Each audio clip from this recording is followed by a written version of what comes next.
Welcome to the stream, everybody. We're just getting things loaded up here, trying to get some tables in. We are on the wait list of pretty much everything right now. Um, so, not much to say about that. Just waiting to get some tables up and open, and then we'll be rolling. Managed to get some time off this afternoon. Figured we would jump in and check out the action. There was a big 2-5 game, or 25, sorry, 25-50 game running earlier today. Looks like that's broken up quite a bit. A couple 1-2 games. Just got to get out of these stakes, get up higher stakes. We need to do like a really big grind here soon.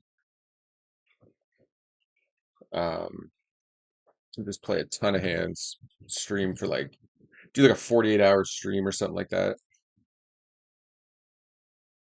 Um, looks like the poker pop's pretty good right now. Can I fold that one? Okay. So we should be live on YouTube and we should be up and rolling now on Twitch as well. Yes. So Twitch is up and running. And we are also up and running over on YouTube. If you are only following on one or the other, I do recommend jumping on both. There are randomly some issues on YouTube or Twitch that don't affect the other one. So it does kind of help. It makes things a bit um, easier to make sure you're not kind of missing anything. Multi-stream up and running. Okay. Should be good there. Been doing a little bit of studying, extra, I should say, studying lately. So we'll see how that plays out. Trying to make some adjustments here. We're going over our stats, and I feel like our win rate should just be higher than it is. Not that it's, not pretty strong, but we're basically like on average, we're pretty well. That sucks. Just beating rake or breaking even with rake, which works out somewhere between 11 and 12 BBs per 100. Um, pre-rake, pre-rake back. Um, but I'd like to adjust that. Why is that so a little bit? Okay, we're gonna fold the king three. Let's get back onto this. So the 4-3 off, we're folding.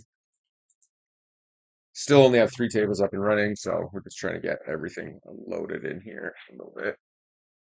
Still have this same chair that needs a lot of work on it. Oh, we gotta mute that stuff. Looks like we do have the delay from Twitch to YouTube fixed now. Okay. Five. Twitch is, I think, Twitch is definitely ahead.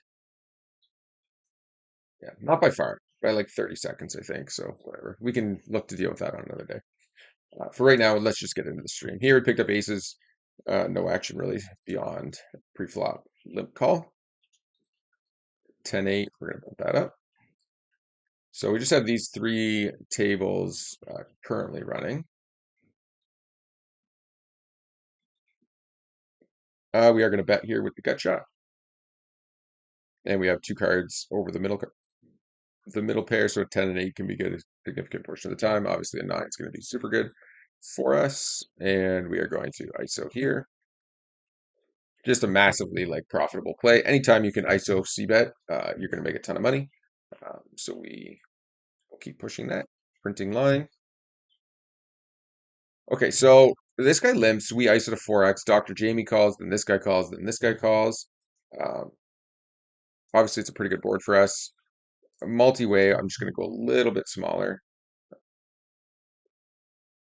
It's a board that's going to hit all of their ranges relatively well. Like, you're not going to be seeing pocket tens, pocket jacks, pocket queens, queens, aces, ace king, ace queen, ace jack suited, stuff like that in their range. But they will have a bunch of like 6, 7, 3, 4, pocket fours, pocket fives, 4, 5, uh, stuff like that. 7, 8, some 10x in there, etc. We do get raised here relatively large, of course, with an overcurrent and flush draw and a backdoor straight draw. We're just calling here. Four clubs is actually a pretty bad card. Now we're losing to like 10-4 suited if he randomly had that, unlikely, obviously. 4, 5. We're never going to get like ace 4, 3, 4 to fold. And we are dead to some hands, 10-4, pocket tens if you just called those, which I wouldn't put it beyond this particular villain, to just call tens there. And pocket fives as well. He does go small here, which is enough for us to call. If we did end up running into 4, 5 or pocket fives here, it kind of just is what it is. Um, Tempted to jam, to be honest, versus that sizing. Gonna go back on a little bit, go back on my read against this particular villain. Potentially could be definitely calling with like jacks, queens, kings there.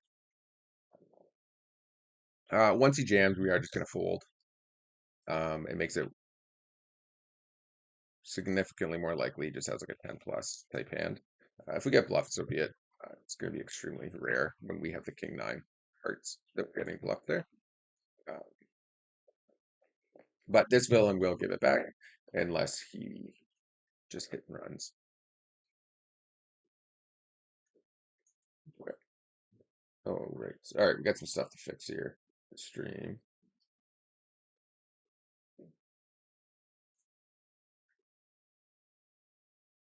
Just a sec here. We'll jump over here quick. Table 4.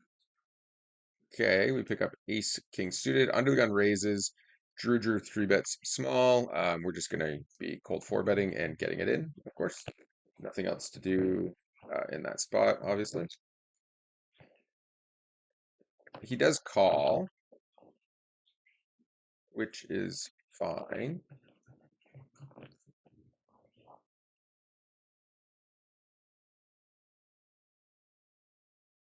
Okay.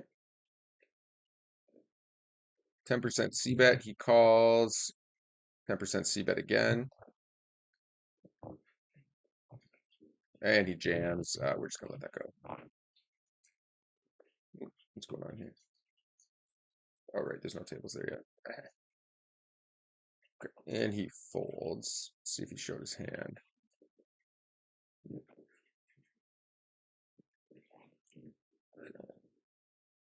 Just pathetic queen nine.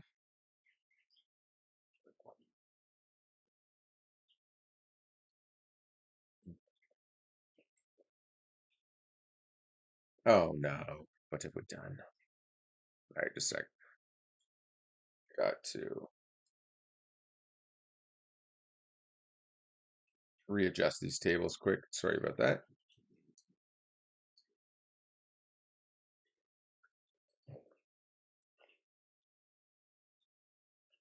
Okay, villain checks down.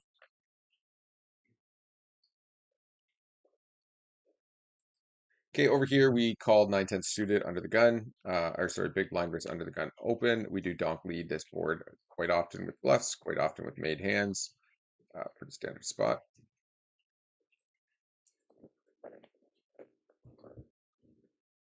Okay, let's go.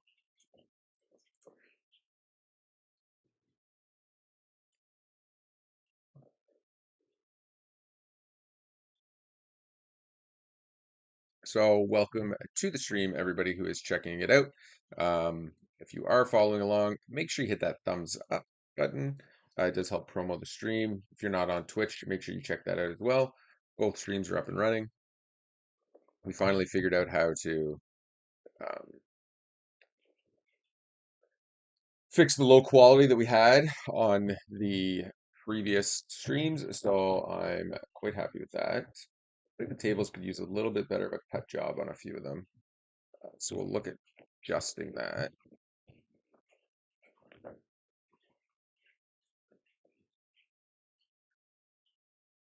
Okay. Up here, wrong table, we open pre. Drew called in the small blind and check raises us on this board. We're just going to call here with the a7, not really ever folding. We're really only worried about pocket fives at this point. Um, not anymore. The fives are a massive portion of his range. So are like some spade draws. So we are just going to call again here.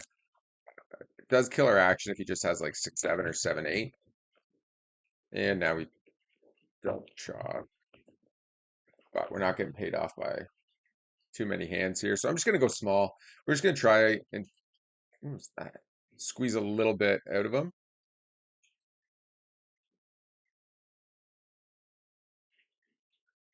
I have no idea what that noise just was. Oh, it was a message. Gotcha. All right, we figured it out. And we do down here get pocket queens in against sevens. Not cashing out. We raised and he just jammed like 50 bigs. Does pick up some equity on the turn. We're just hoping to hold. Nice. Donut, hi mate, have fun and enjoy. I like what you do. Thank you, sir. Appreciate it.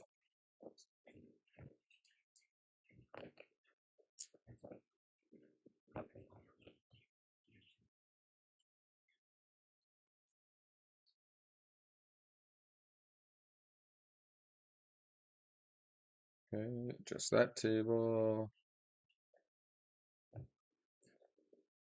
Okay. We are only going to be running 8 tables. Just sits perfectly with the stream. Anything beyond that doesn't. We're three-handed, so we like to min open. All the villains overfold to the min open, so I find it plays pretty easily. Multi-way, just based on that fact alone that everybody's overfolding to it. Okay, so we raise. We're just c-betting almost every board here. Uh, and with the rake structure, I do like to go with a bigger bet more often than not, just to try to end the pot there. If it's a small pot like that, it's better to just win it faster.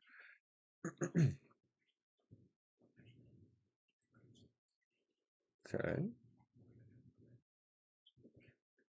Okay, over here we pick up ace 10 suited. The hammer sickle raises from the button. We're going to be 3-betting the ace 10, of course. Pretty quickly called, which is interesting. So he didn't really consider 3-betting at all, or sorry, 4-betting. So it's unlikely he has ace king, aces kings, given that. It's a very good board for us. It'd be nice if there's a spade out there, but we do have quite a bit of equity still. Overcard and gut shot, so we are going to barrel. And we just take that down.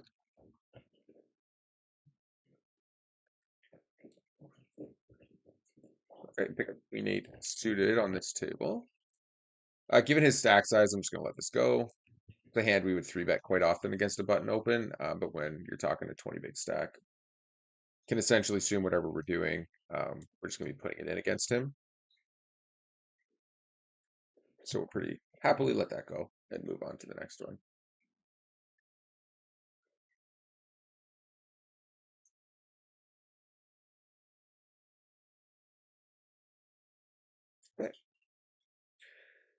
King 4 suited.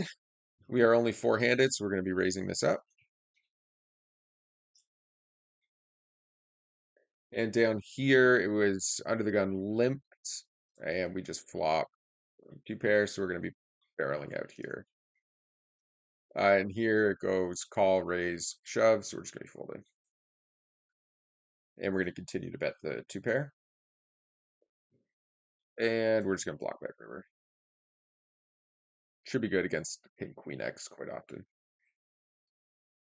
So he just posted all to get onto the table, I think. I don't think that was an actual open in that spot.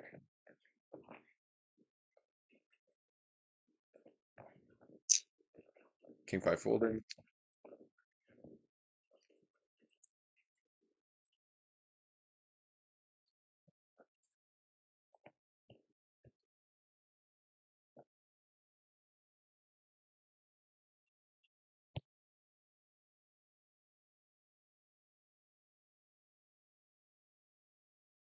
Okay, down here, we're going to open up the ace 6 suited from the button. Right. It's not I mean, his range shouldn't be that strong here, realistically. It is a board that he should be leading quite often on. But if you think about what his small blind range should be, it's going to be a lot of like really weak pocket pairs. With that said, I think I am just gonna.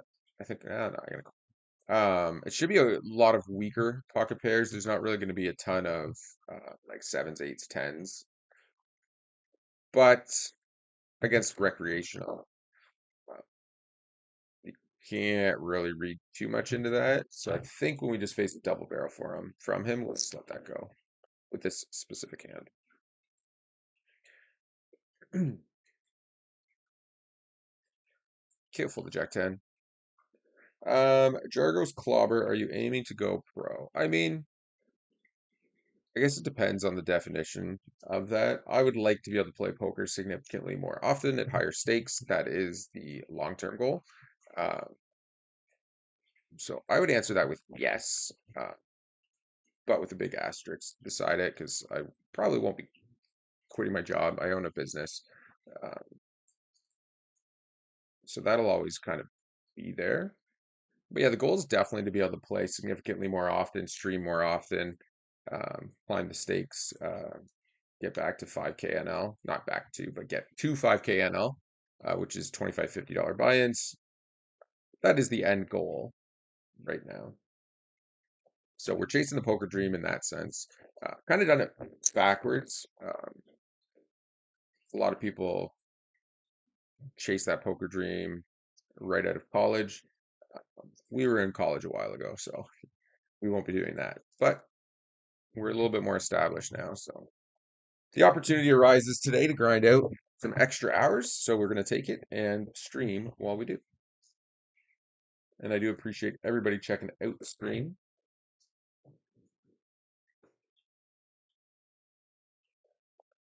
which I'm still trying to remember that I have to flip through here. Here was a limped pot. Um, I'm going to defend here with the ace-6.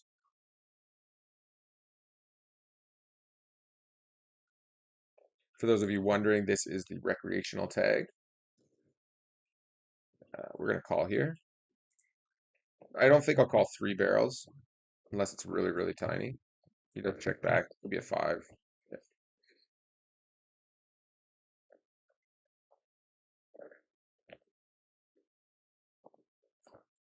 Okay, over here we pick up pocket queens. We opened from middle position. Small blind called. He is now donk led into us. If the flush comes, so be it. We are stacking off with top set against 55 big blind stack. So we are going to just let him barrel. The real question comes right now if we just want to shove or not. The issue is if he's going full pot, it's more likely going to be like deuces or sixes than it is to be a flush draw. If it was like a flush draw, he's going to go small on the turn significantly more often. So we basically don't want to see a spade because we don't want him to become afraid of that spade draw more so than we're worried about him having it, if that makes sense.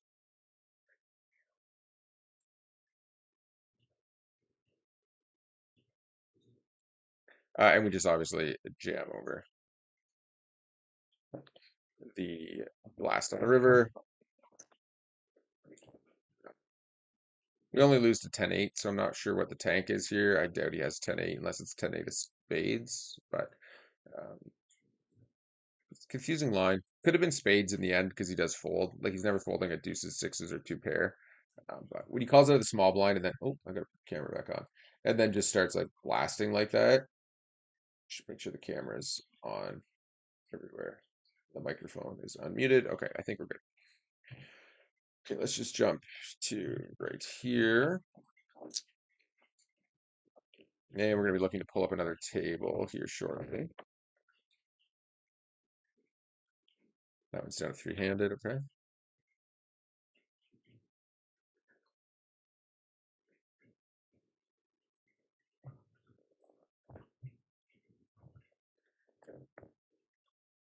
Okay, over here we have 3-4. It went limp under the gun. Then he checked flop, and this villain is now checked twice.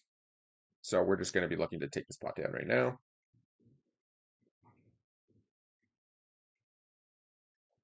Kid does call, which is interesting. We are going to bet again because we can't win this hand any other way. It's possible, given his stack size, that he is just like slow playing an ace here and is hoping somebody bluffs into him. It could also be that he just has a four or a seven or something, and he's hoping that he can call a few chips and then get there on the river. He does have the ace though. Yeah, that's fine. A little bit of tournament play there. Limp under the gun. Hope somebody raises. Nobody raises. Spike the ace. Keep checking. Unfortunately, he ran into me, who bluffed it to him.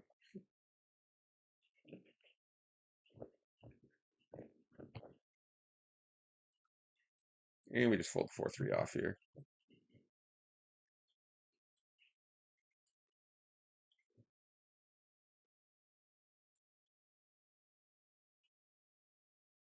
Okay, fold the 10-5.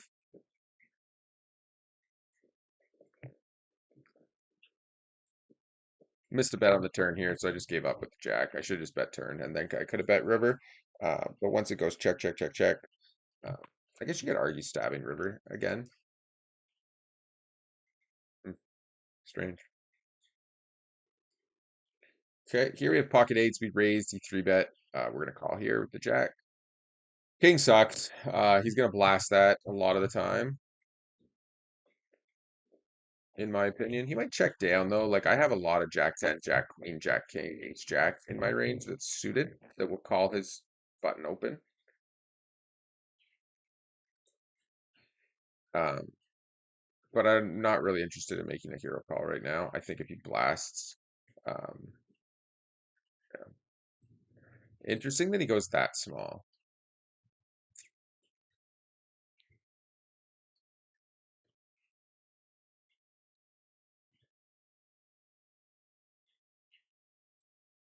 I think I'm gonna check raise. I'm gonna check raise jam. I just don't believe that he has a jack here when he goes that small.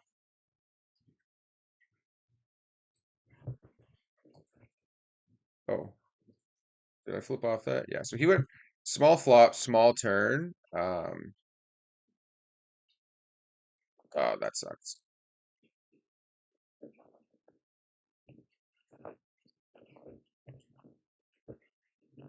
Sucks a lot. So the only way we can win is to jam.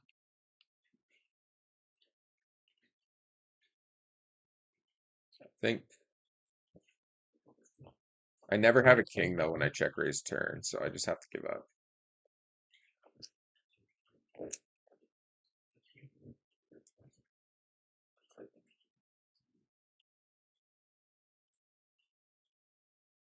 Oh, that's so gross. Saved by the king. Saved by the king. Honestly, I think he calls if I shove there, even with the ace. I just don't. I don't think I shove a jack there often enough, and I don't think I ever check raise a jack like a king on the turn. Here we raised queen nine suited under the gun, and we just got a whole bunch of callers. So multi-way, we're just going to see bet small.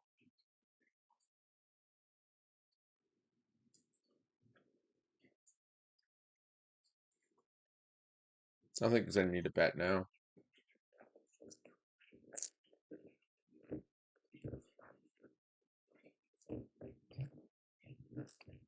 It's a good river card. It saves us from like when he just somehow has queen jack or queen 10 or something. Yeah, king queen. Like how you have king queen suited and you call and the cutoff there is astronomical to me.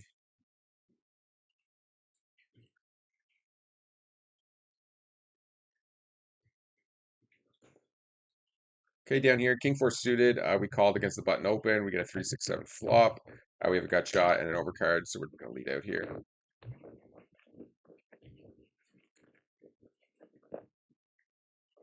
And we take it down.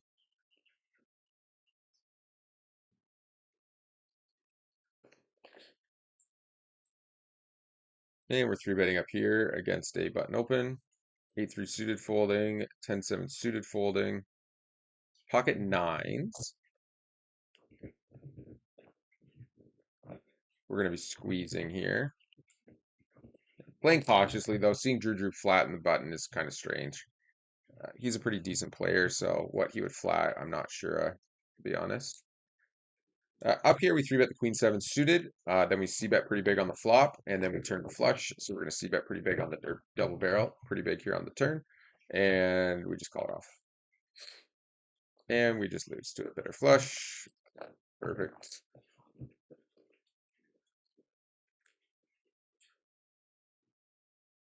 Okay.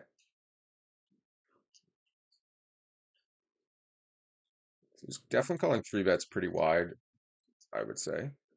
He's calling ace three suited there. Do call some portion of the time though, so I'll have to just feel that one out. Okay, we're gonna oops. Misclick. Misclicked the eights, everybody. Kick fold here.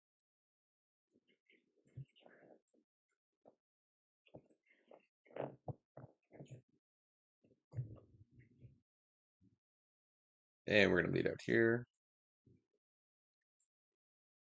We've yet to hit a bad beat jackpot. I think it's been almost a year since I've even had a table share. Maybe it hasn't been quite that long, but it's been a long time. I don't think I've hit anything above an all 25 ever.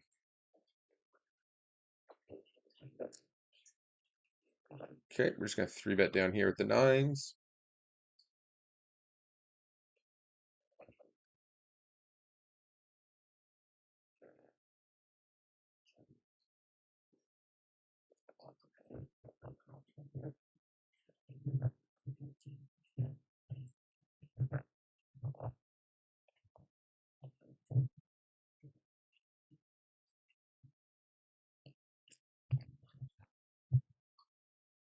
Okay, we're gonna fold the 8-6, and we're gonna bump up the queen seven suited.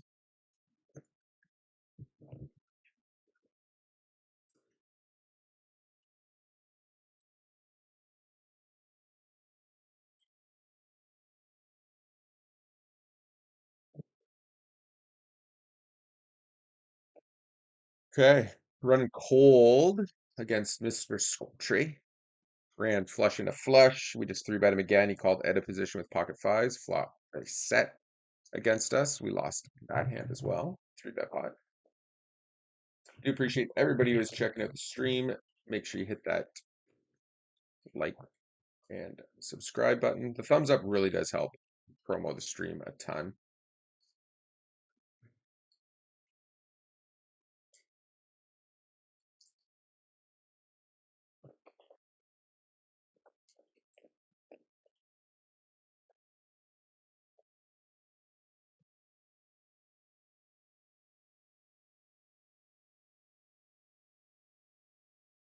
Okay, we're going for value here against Sculptree.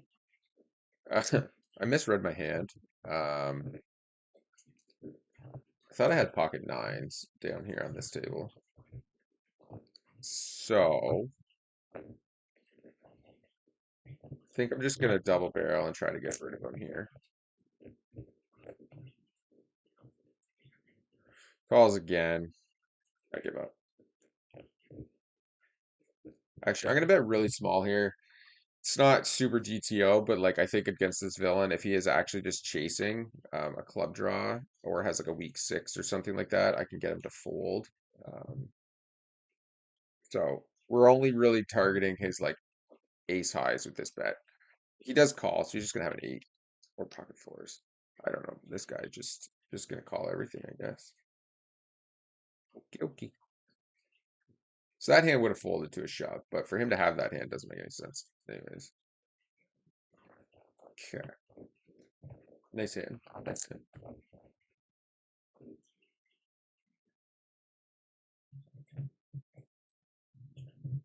Okay. Here, we're gonna bump the ace 10 offsuit.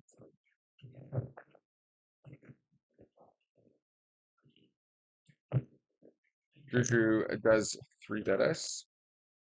I'm gonna 4-bet with this particular hand here.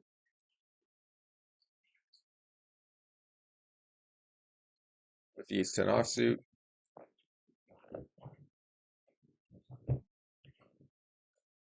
So interesting line down here.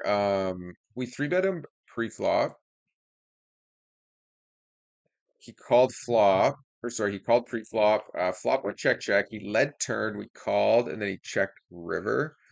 Could definitely be queen X here, maybe like 9X, jacks, and then there'll be some bunch of bluffs in there. I don't think he folds a queen to a bet. It's probably only one hand that beats us that probably checks here, which is like pocket jack. It's also possible you have like ace 10, king 10 that big to the river. Um, but in this particular case, he just has queen jack suited.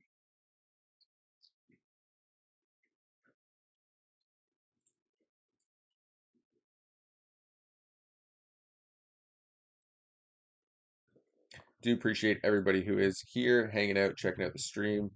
If you guys don't mind hitting that thumbs up button, it really does help promo that stream for us. Current bankroll is around 6,300. Trying to run that up so we can get back to NL 100 and then NL 200 from there. Just got to get more hands in and keep rolling forward.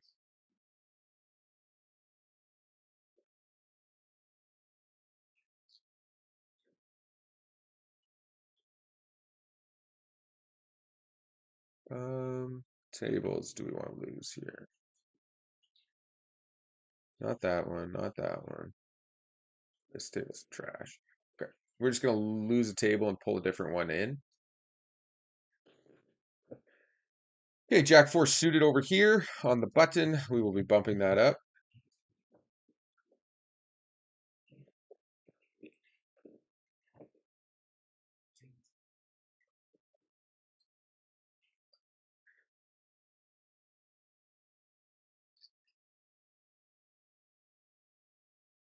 Do I not have a chat box anymore?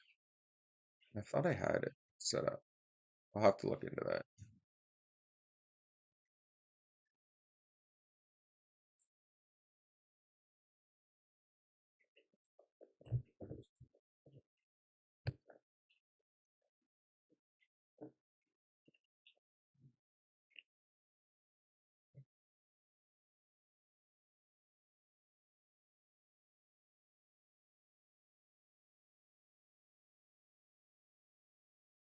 Okay, pocket aces under the gun. Tough to get paid here unless you run into kings.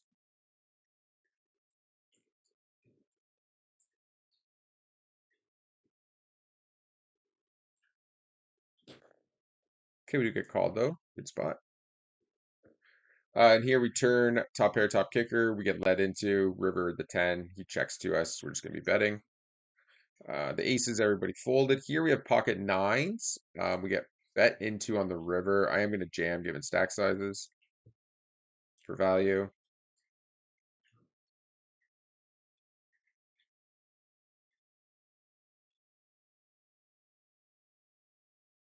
Okay. And then down here, we three bet ace queen suited for value, of course.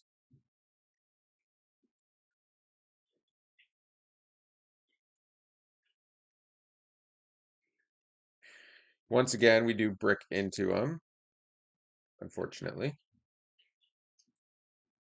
And we get raised. It's getting a little bit frustrating. I think we've lost every hand to him so far. Unfortunately, it's just a terrible flop for us. King 8-6 should probably just not deviate from our profitable bet sizing though, even in that spot.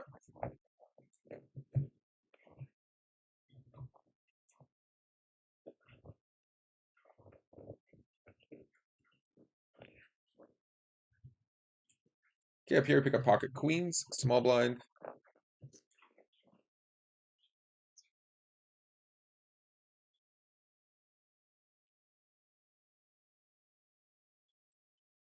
Okay.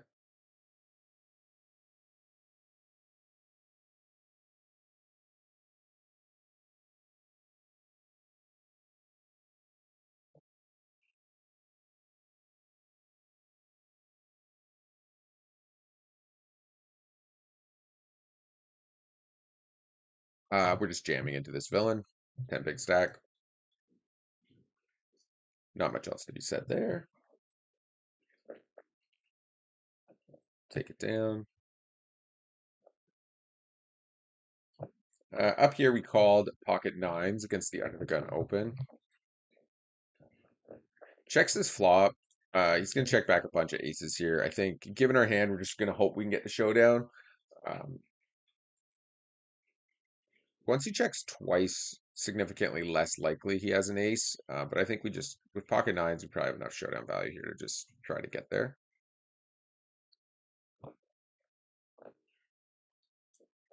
And we just let it go. Possibly literally has like pocket queens or some crazy hand.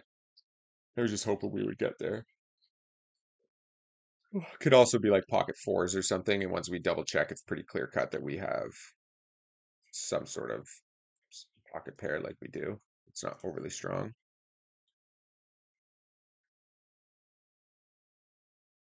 All right, we're going big here.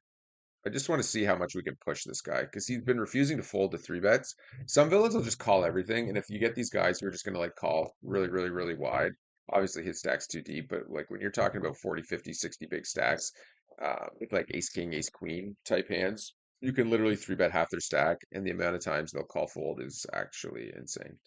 And it's just pure profit.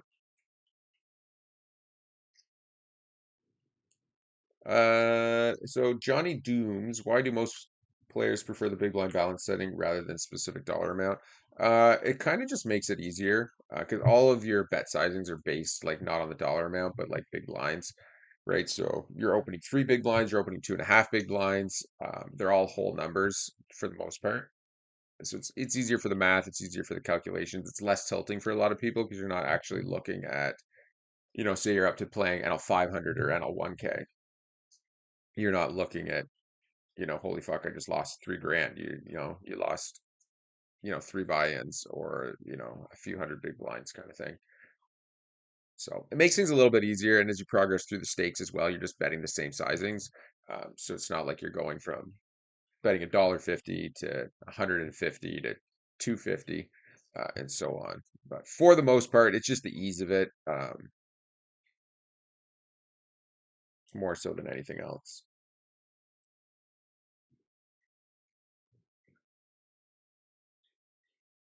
Donut subscribed, appreciate that. I think that was the notification that I missed. It was supposed to be an alert on the channel. I don't know if that happened or not. So if anybody was here, feel free to let me know if that alert did pop up when he subscribed. All right, pick up pocket aces here. We're going to be three betting. Do get called. We're going to be going big. And then we're going to be jamming turns and or calling if he jams into us, of course. He does have kings. We will happily run it twice if he would like to. Okay. And we just fade the two outer. Nice.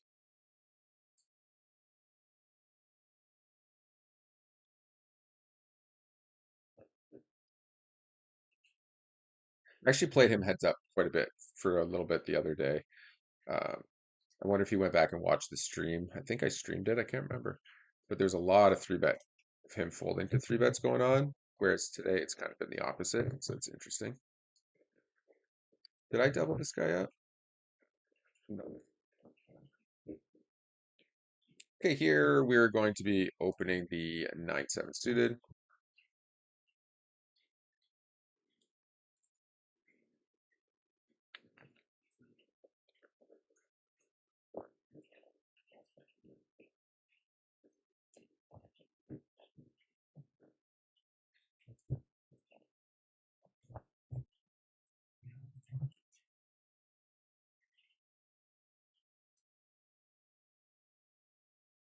Okay. Do a lot of calling over the donk leads, but when we have a draw ourselves, we will raise a semi decent portion of the time.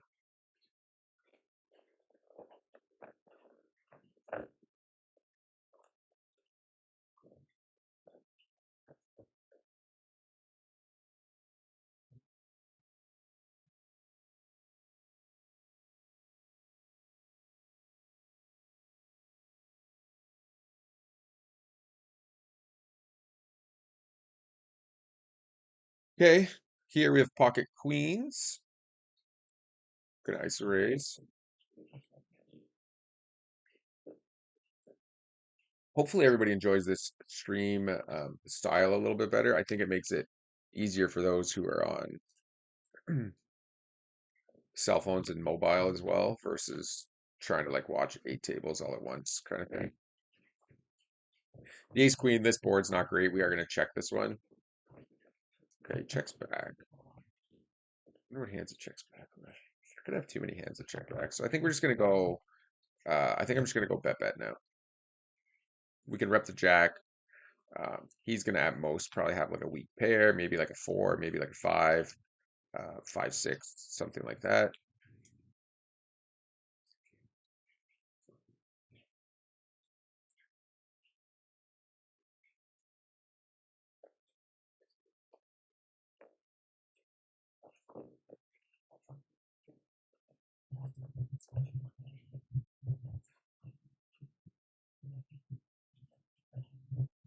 Interesting spot brewing here. We raised, he three bet relatively small. We called flop, obviously with a bunch of equity. Turns a three, he checks to us. We're not going to be looking to bet here. I'm just not sure what he could have a lot of ace king, ace queen here. This is a pretty typical line for those hand ranges. And I think if he had like nines plus, I don't see him double checking. So we probably just win here, and he probably just sounds like king queen a large portion of the time. Or jack 10. Yeah, similar hand. Jack 10's actually good double barrel here quite often. But he does run into like sets and two pairs a lot. So, but as far as double barrel hands go, like that's 4 cleanouts. Here we have ace 4 suited. We're going to be three betting.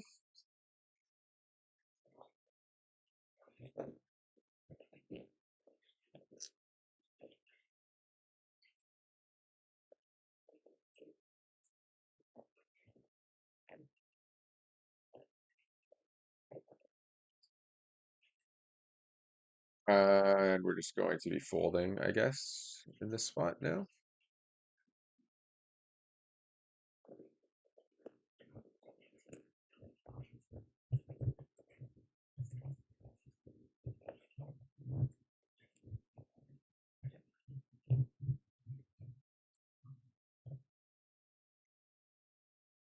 Okay, 8 deuce.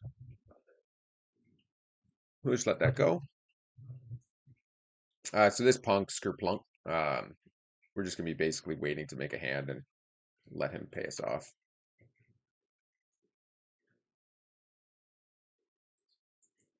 Johnny says there was not a subscription notification. Yeah, I don't think there was either. It should be set and on. I do have like the notification on YouTube of the subscriber, so I'll have to look into that. I don't know why it's not popping up. Yeah.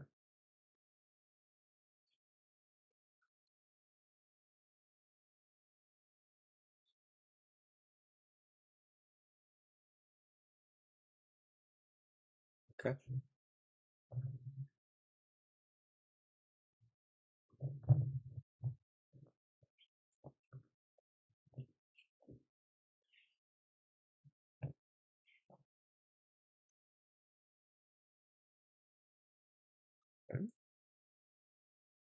We do pick up pocket nines over here. We three bet a little bit big, usually 8.5, but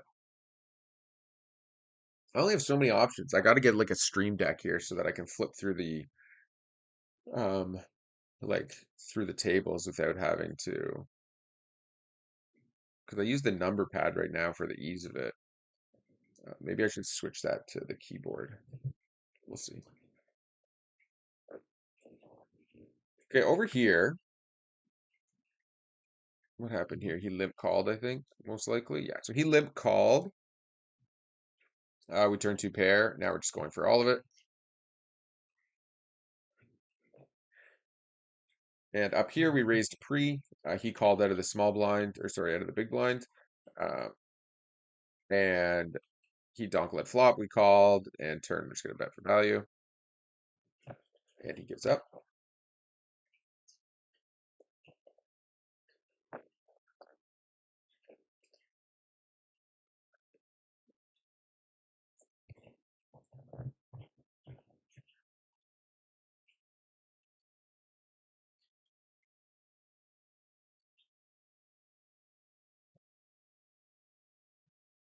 Okay, let's just check call here. Nice. Definitely defending here. King five suited. It's just a hand we're looking to just check call down. Not much else can be done here. Goes full pot. It's usually pretty strong range for villains. Obviously with top pair and a backdoor, or sorry, with a gut shot from the six. We're not going to be folding, uh, but we're not very excited right now. Okay, I think we'll just check here.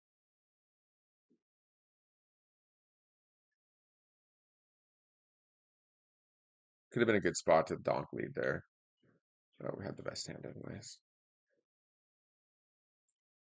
I wouldn't consider that a bad beat. It's a hedge.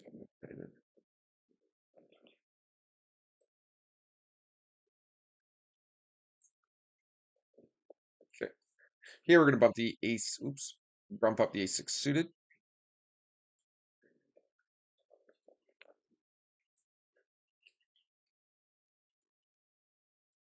Pancakes with the three bet. It's interesting because we saw him three bet, not three bet king queen suited. So honestly, I'm just gonna toss my hand away. Ace five not happening. Ace four not happening. But ace six is just kind of shitty overall.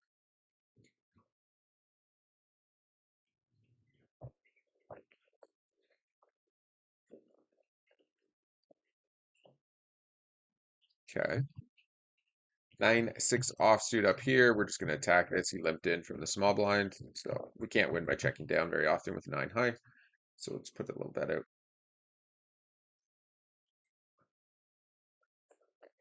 I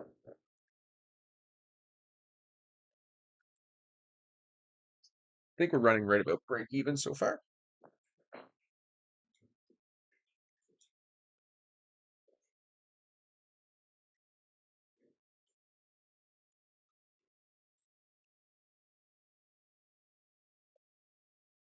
Okay, down here we picked up Jack 8 suited called and then Donk led flopped and villain folded.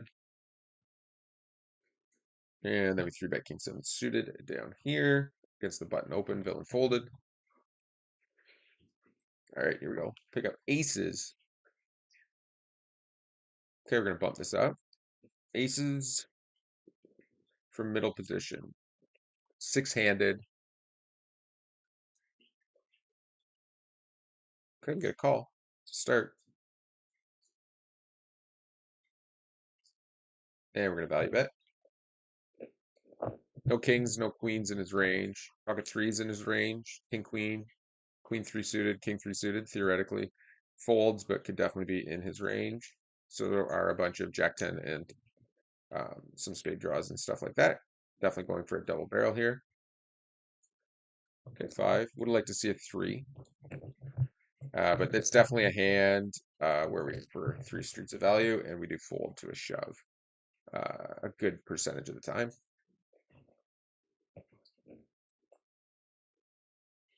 Could take a different line sometimes against regulars, like we could shove river against a reg because it'll look a bit awkward. We can also like take bet check bet lines against regs. Regs never paying off too often against a triple barrel with like king 10 off there against a early position raise.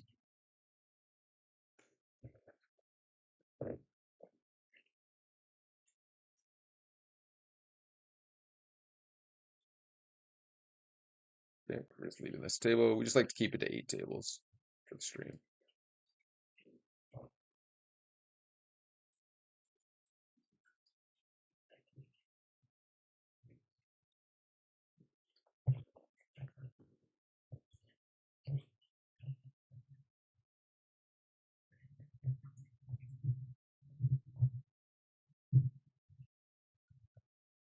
Okay, we are into happy hour, so the tables are going to get pretty reg filled pretty quickly.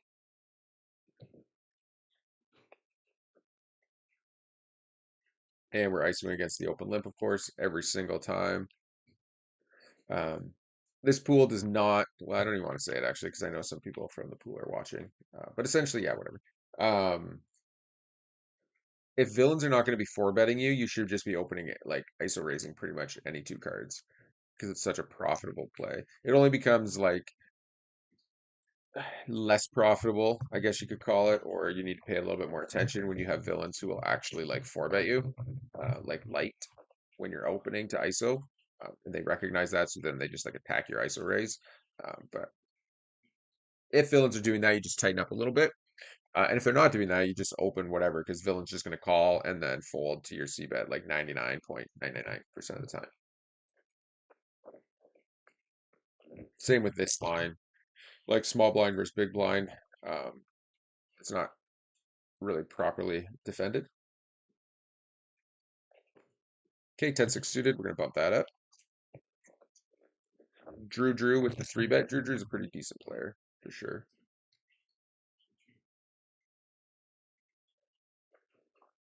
Okay, fold 5-3.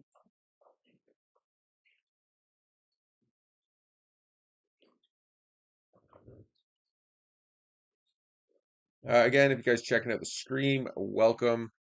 Make sure you hit that thumbs up button. Appreciate everybody being here. We are working on grinding out a 100K bankroll. I need to create some stakes for that, like something like we quit our job for 3 months and just play poker if we hit a 100K bankroll or something wild, um, and see how it goes or something like that. But right now, we're just looking to grind up, hit that 100K bankroll, and then there's another streamer on the GG Poker Ontario software. Um, Schrodinger's VPIP, I think it's called. And he streams. He recently got the stream title or whatever you call it from GG. Uh, so our plan is once we hit 1K subs, or we can start, averaging around 40 to 50 viewers, we're going to challenge him to like a big heads up battle, which I think would be pretty cool. And like I'll put up 5K if he'll put up 5K, and then we play like 20K hands or something, stream it all live, no delay, hide our cards kind of thing, or something along those lines. I haven't actually talked to him about it yet, but that is uh, what I plan to do. Here we get it in with ace 10. We hold both times for the win.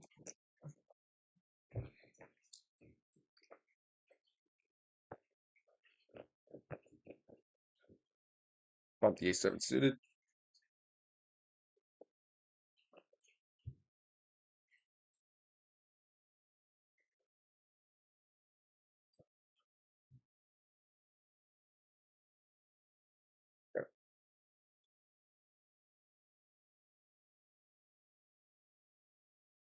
Okay, just getting something organized here for a second. Let's see if I can do this. This.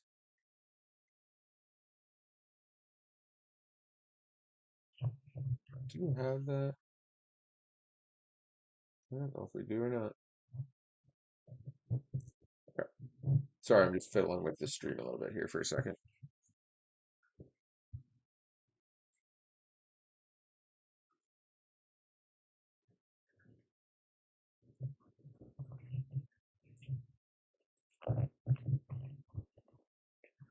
Up here with the tens, we just decide we called there.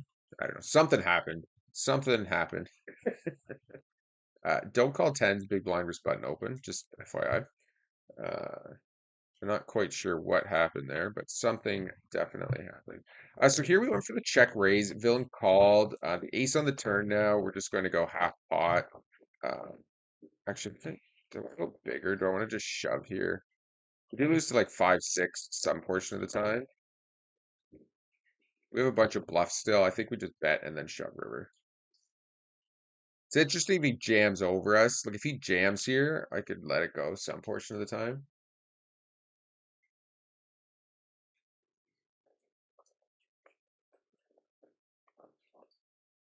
And villain, let's go. Perfect outcome. Apparently I flipped off that hand. I got to get better at this. Got to get better at keeping the proper table that I'm talking about up and then not forgetting that my keypad controls it. Either way, we bet. He raised, we three bet, they called. We check raise flop, they called, and then we bet turn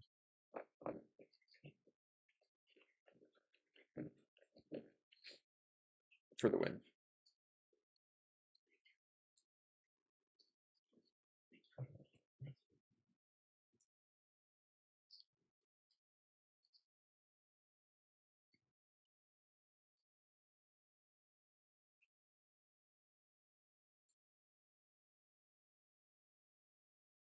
Okay.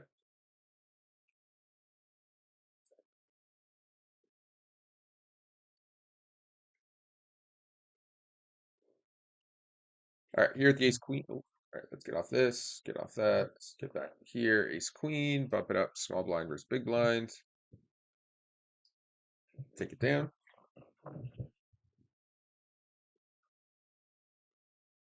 So far we're about break even.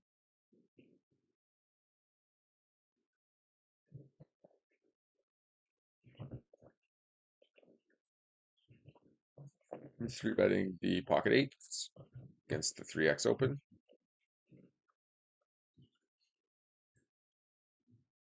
Drew into the tank.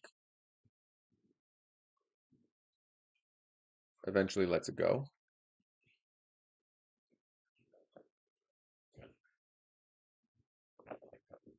Fold the jack. Back first. Okay, so this villain opens 3x. We 3-bet from the cutoff. He folds. Over here, he opens 3x mid position. We have king queen off. We're going to 3-bet him again.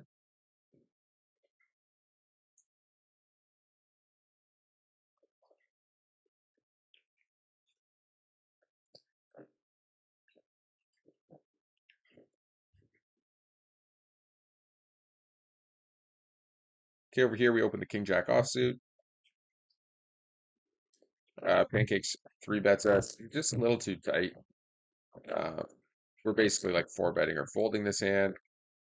I generally am not going to be calling here. And we're just going to blast here against Klaus. Going to go a little bit bigger.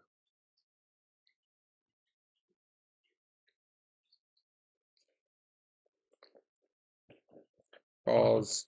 I went bigger here so that I can just shove on him on the turn. We take this line a lot with our bluff range, so I like to definitely obviously strengthen it with hands like king, queen, ace, king here. Pocket kings, pocket eights. Don't really have pocket deuces, but we do have them some portion of the time against your 3-bets. If we run into ace king, it's the only negative against playing like tight villains is that they will call ace king too often. So you just run into it in these spots a little bit too often. But you can also run into king nine suited and hopefully hold. I just laughed there. That's bad karma. Okay, good. Karma didn't come for us.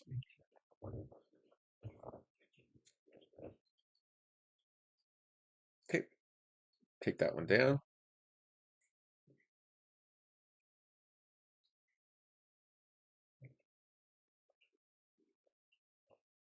Okay, you're gonna bump up the. Ooh, I did it again. So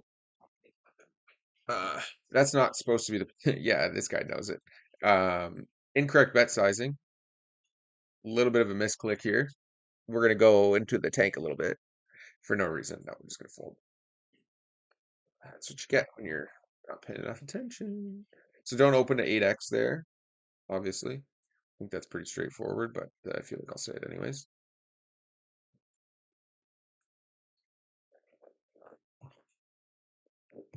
Fold the 8 deuce.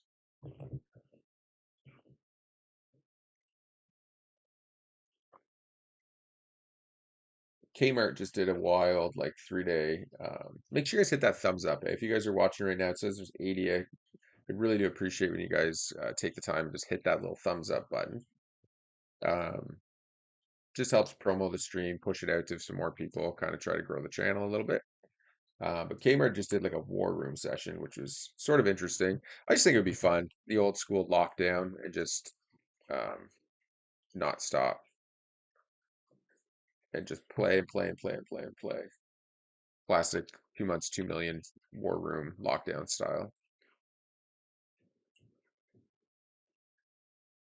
Bingo. And I'm once again not on it. So we got to go over to here. We raised pre, got called. We bet flop, we got called. We barreled turn, also got called. We spiked our flush on the river. So we're going to bet again and hopefully get called. Over here, we picked up pocket aces. Nothing really happened for us there. Bang. Didn't reshove. Hmm. Like that's a good call. Like I don't think shoving, he's not going to get paid off by worse too often. I can't fold there if he shoves though. You like obviously, so he might get called by sets some portion of the time, but I think the call's good. I like the call. Okay, here with pocket aces, we raise uh the limp. He calls, and we barrel this board. He calls. Where do we need 27? I don't really need to go that big. Let's go 15. I just want enough that I can shove river happily. Uh, and basically, against these types of villains, if he were to check shove there, we would just fold because he's limped in pre. He's not showing aggression until he has the nutted hand. So you just get out of the way if he were to check shove there.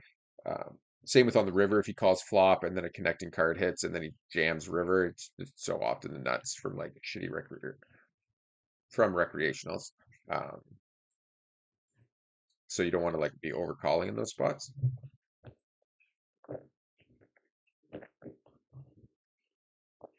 Okay, down here, pick up 10-9 offsuit. We're going to bump that up.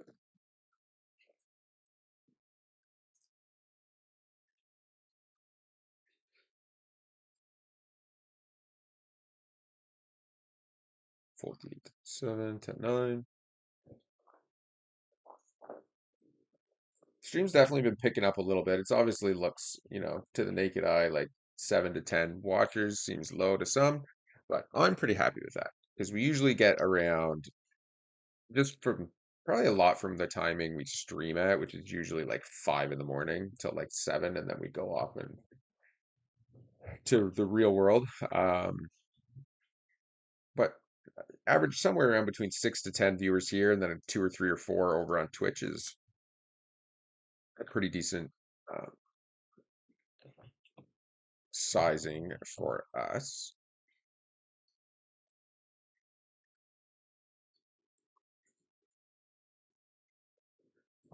Okay, we're just gonna loosen up a little bit, defend 4-5 against Drew. It's not important to continue with though.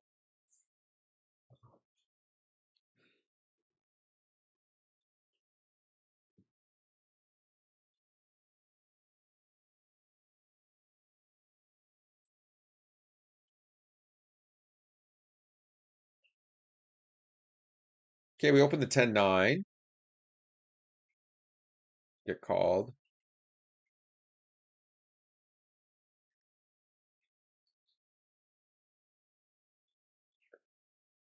I think we just had the same hand twice, right? We're not busy. Okay, down here, we're four betting the ace four suited. Haven't been doing much four betting here against its rows. Ace four suited is a pretty good spot to do it. One, if we get jammed on, it's just an easy fold. Two, there's quite a few boards that we could obviously represent pretty strongly and attack with. This is obviously one of them.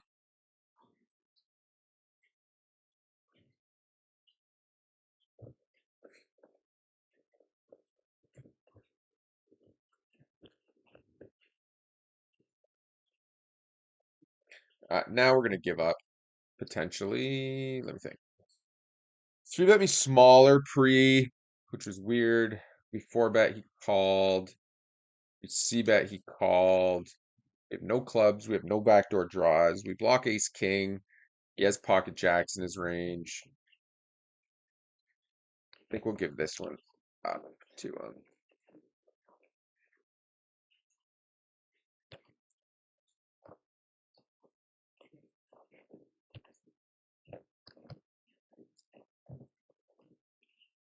Here, heads up against Drew. He raised. We just decided to call the 6-5 suited. We do three bet that quite often as well. And what happened there? Yeah, flop goes check, check. Turn, we check. He bets. We call. River, I'm just going to lead into him. Nice. Calls the jacks. They never believe the donk lead. We take it down.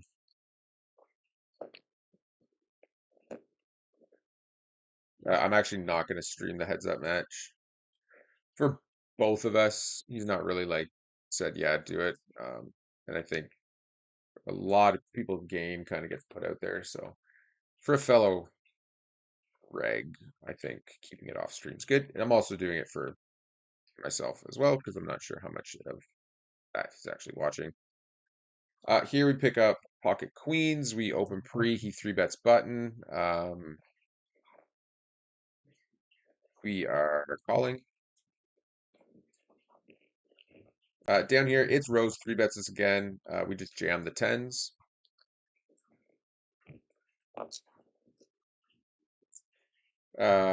King on the flop here. Drew likes to check back, which is a bit strange. Um, I'm gonna lead here for value against tens and jacks. I think it's a bit of a strange check back from him on the flop. Nice. So it's Rose does end up calling with nines. No spade for either of us. So this is a great opportunity so far. No spade on the turn, which didn't matter, but it avoids the chop. So we're fading a. We need to see a blue four clubs. Beautiful thing.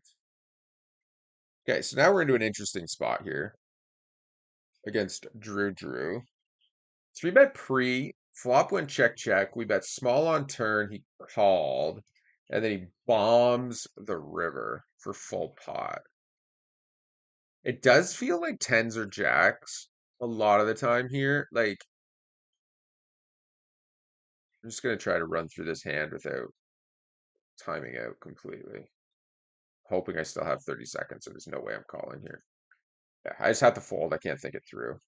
It feels gut feeling. It feels like tens. A lot of me wants to call there though, also because it's like he checks back flop. We tiny bet turn. He floats the tiny bet turn. We check. He full pots it to get us to fold. Like you know, a marginal holding. If we had ace king, he knows we double barrel. If we had king queen, he knows we'd like bet turn bet river as well. Um, so it kind of feels like one of those he knows that we don't have the king and attacked it. Did it successfully. Not having the time bank does that. Because if we could have 30 seconds to think through that hand, I think we call. Whether we're right or not, I don't know, but I think I'd rather call in that spot more often than not. The flip side to that is that every time you think somebody's bluffing, they're just not. Not even enough. So it's never that bad to fold. Like if you're really uncertain, making the hero call is just not worth it long term because nobody has like a proper bluffing frequency. So when they do that, it's like it's a great bluff spot, but he lines up to have pocket tens a lot, and because villains don't bluff often enough, um, it just makes way more sense that he literally has pocket tens there. Okay. Up here we pick up jacks. We're going to be three betting and not folding to this villain,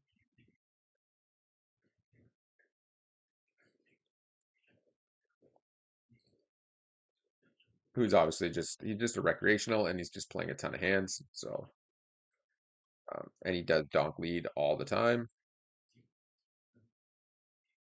and he checks. So he's been donk lead checking like an absolute ton. So I'm just gonna check again, and I'm just gonna call whatever he does on the river. All right, and now I'm just gonna value shove and hope he calls like five.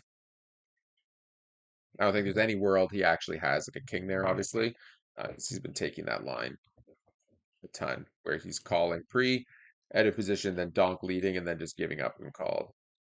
Here we pick up kings. There's an ace on the flop, which isn't super cool. I am gonna c bet though, because there's two face cards out there, and I think it just makes my hand a lot easier to play, where I can just bet and he will fold and we win. Maybe a little bit better with like tens and jacks, but he still calls the queen here. We still get values. Even an eight can call some portion of the time. We're gonna check back turn. Um, think we're probably not allowed to fold here, even though it's just like going to be an ace so often. Yeah, gotta love that. Okay, up here, I check back. Never mind. Up here, I was going to say we check back, looking to check raise against this villain who's been relatively aggressive. He does just check back, so not a lot for us there. Okay, over here we pick up aces, and we're going to be three bet squeezing them. No action, unfortunately. Down here, we turn a boat with jacks. We do our classic overbet bluff line. We get called, which is a beautiful thing. And now I'm just going to go small. If he has a hand that's going to call again, I mean, it's going to be a nine or an ace. Um, so I'm just going to try half pot and try to get him to peel. Like if he has a nine, I don't think he's folding. If he has a jack, he's probably shoving. Yeah, and if he has an ace, we might be able to get him to call as well. And we do.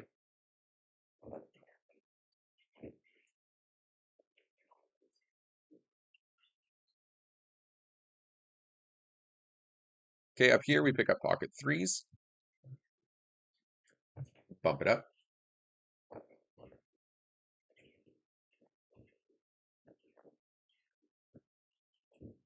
The Twitch stream definitely does not do as well as um, the YouTube stream.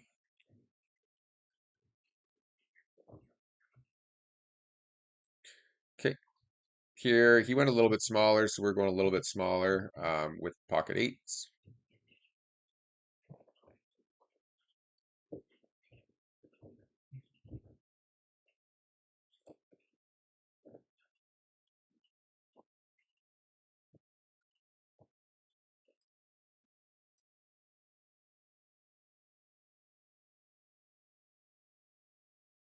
Do decide to peel one here, given how deep we are. I think it's the way to go.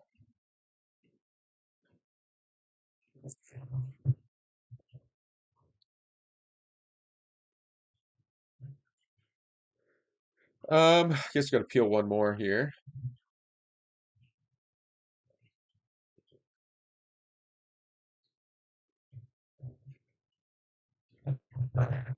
I could have just folded pre, called it a day, but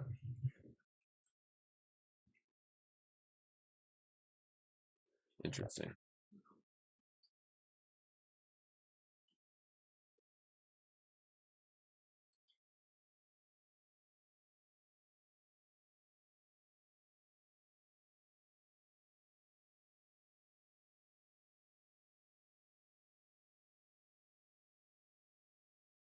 Okay, do we want to bluff the river?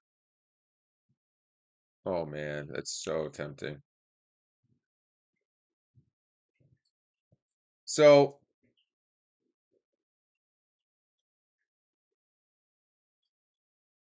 I feel like if I raise, I'm being played. Um, four bets pre, bets 25% on flop, checks turn, bets tiny on river. I just feel like this is like queens and he's praying that he gets his cheap showdown.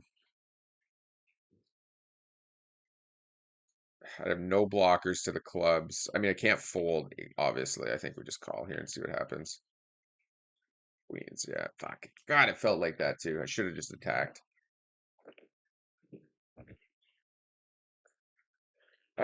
Johnny Dooms asks, ideally, what should a very new player's VPIP be? 20 to 30%. So it's not so much a very new player. It's just like optimal. You should be somewhere in that like 21, 19, 20, 21. 19's probably okay because you can play a little bit tighter as you're coming up. Your VPIP depends, you know, on your pre-flop raise and what hand you're raising, and it's going to be less in certain positions. Like overall, it usually works out to like 22, 23, 24%. Um, you should be VPIPing like 40 to 50% on the button and on the small blind. Uh, Under the gun, it's going to be like significantly less than that. I'm not sure what the under the gun VPIP really is, like 15%, I think, usually somewhere in that ballpark. Um, Just focus on playing in position as well. That's probably the biggest factor in poker. Um, like even this hand, right? Look, we had so much information from Drew on that last hand. We just bitched out and didn't pull the trigger where we really should have. If we had a club in our hand, I think we would have. I think we would have made the correct decision to attack there. It felt really weak. It didn't feel like he was trying to trap me. I should have read it properly and stuck with my gut. Um, I just didn't want to get stacked 200 bigs deep. So, bad play by us on that last hand. He made it very clear what he had. We needed a bet turn, though, in that scenario. We needed a bet turn and then attack the river. It's possible he could have figured it out. Like if we bet turn and then blasted river, we don't do that without like having the flush draw when it comes in. So he might have been able to sniff it out to call the queens, but relatively unlikely. Uh, Even if we went like three-quarter pot, there's a good chance he just folds turn. So I don't really like our check back there. But anyways, Johnny Dooms, yeah, it's anywhere in that low 20% range is good. Anything above that, you're getting to be playing. Um, you're just playing too many hands.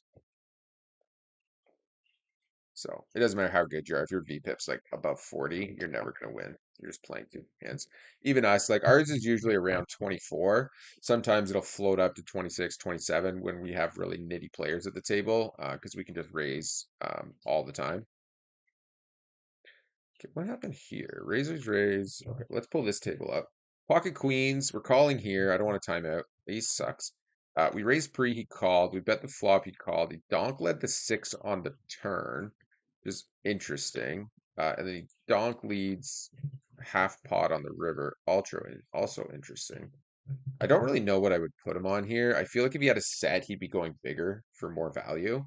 It kind of feels maybe like a draw. It's definitely possible he had like ace X of clubs and just got there on the river and now he's value betting half pot. But there's a whole bunch of other like one pair with draw hands that are out there. Like I don't think we have a choice but to call here. I think we win a significant portion of the time. It just sucks when he turns up with like ace X clubs. Jack nine. Nice hand.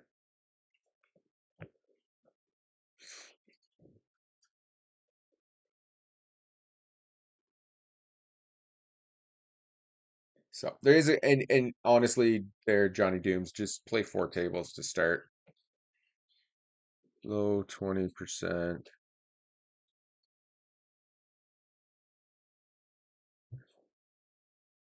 Don't play too many hands either. That's a killer. Up here, we ISO'd the ace jack offsuit. We got called. We flopped a nut flush draw with two overcards and backdoor straight draws, and we blast. And then down here, I think we just called. Yeah, we just called the sevens in the big blind. Checks back flop, which is super interesting. We just check, try to get to showdown here.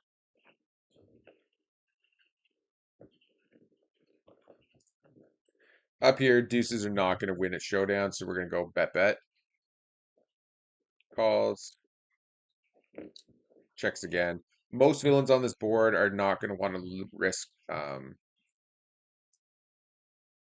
losing when they have like a nine or a four or a flush draw. They want their value, so they lead into us. It's more likely they just have like five, six, or a six or an eight, or like a bad king that he checked back after calling flop. So we can just go bet bet, take it down.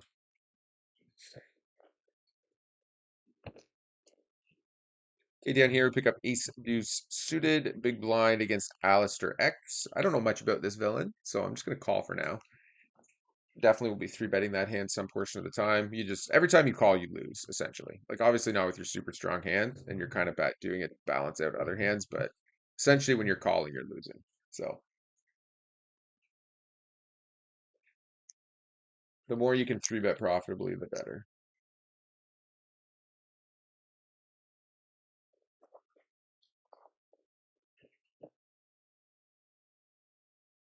Okay, let's hand up. We are 9-10 opened, and we're just gonna barrel into him. We have bottom pair. We block some of his hands.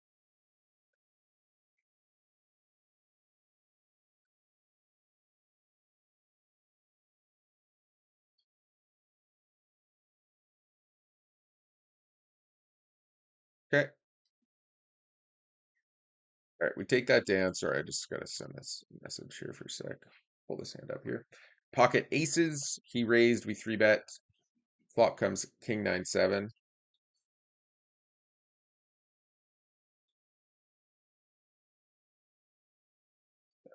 Just put that in. Get that out of the way. All right, just bear with me here. Boom, boom, boom, boom. We don't need this table up. Actually, we can get rid of this table probably. This table 5 can probably go.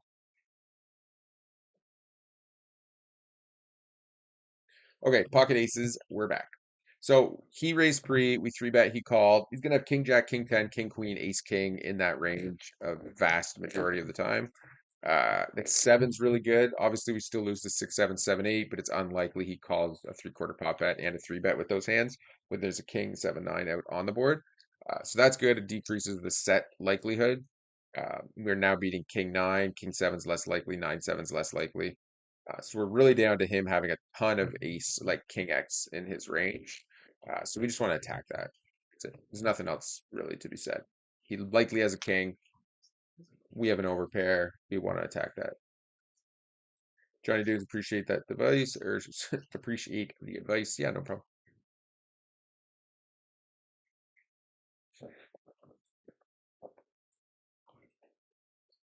We'll fold the ace 10 to that shove.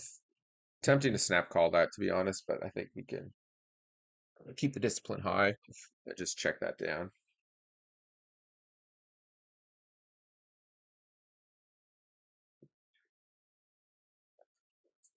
Okay. We bump king queen suited down here.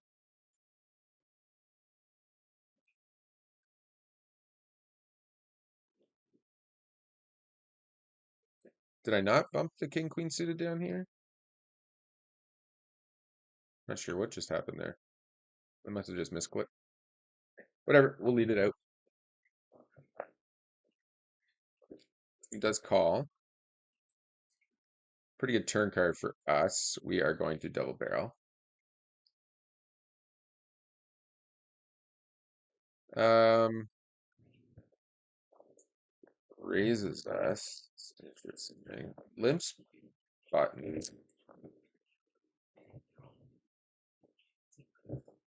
Guess we're not really getting the up for fuck's sakes. Club? No. All right, good. Saved us. Timeout saved. Saved by the timeout. Gotta love it.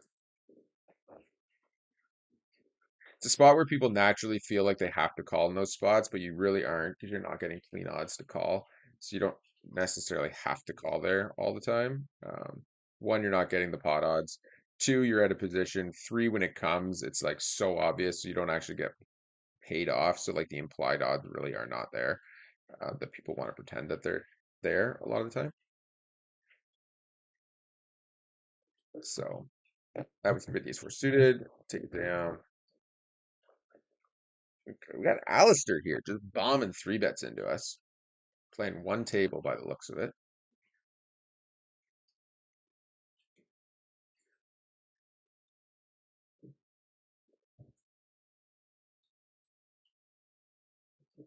Okay, here this guy opens. We three bet.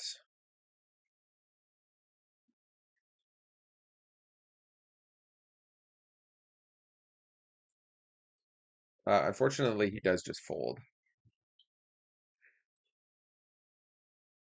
It's obviously a big three bet there. It was half his stack. That was kind of our plan. Get him committed, and then because he's shown a tendency to just want to call, call, call, call, call. So I'd like to give him the chance to just do that and or just jam it in on us. Okay, over here we three bet the queen nine suited against the cutoff open. We got called. We flopped the open ender, or sorry, the straight flush draw.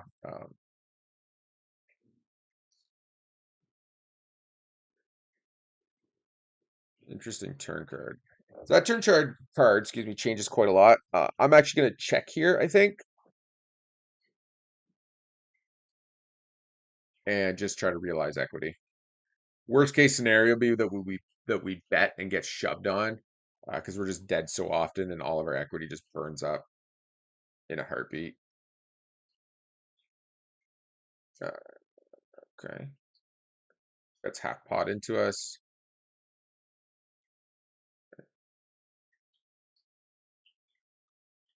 Ace 10, Jack 10. Do we want to jam here? I think we should probably jam some portion of the time. This probably feels really nitty if I just call, isn't it?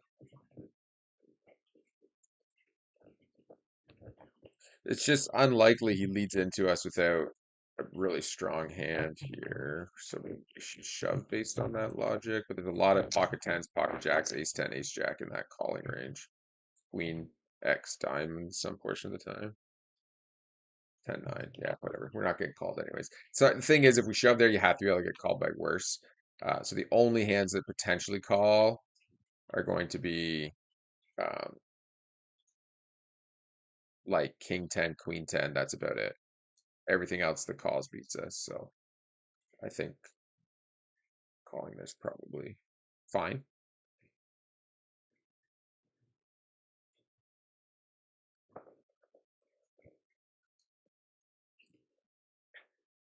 Down here, Jack 4 suited.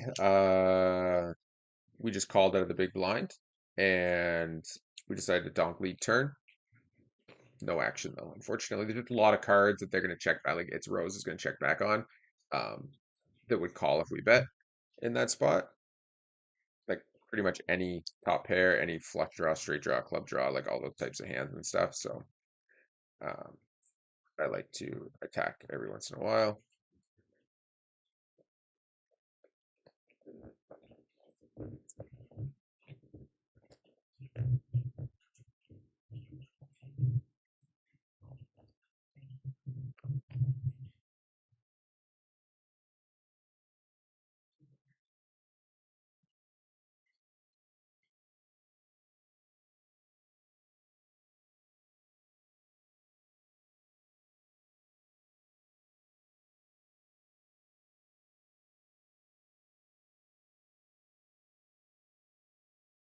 Man, every four bet pot, we're just getting binked on here.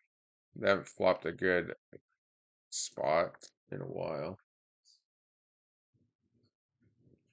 Up here, we decided to four bet. I actually thought it was Drew who I was up against. It was not. It was pancakes, so I do regret, aggressively regret my decision to four bet ace two suited against this villain. Uh, Unfortunately, we did do that, and he called a three-quarter pot barrel. Um, Here it didn't even, and here we are. Not overly happy about how I played that hand. I mix, I don't know what it is between pancakes and Drew. I just mix them up all the time. Yeah, no, anyways. Not super happy with that four bet, to be honest, against that villain. A little spewy. We'll say spewy at best. How about that?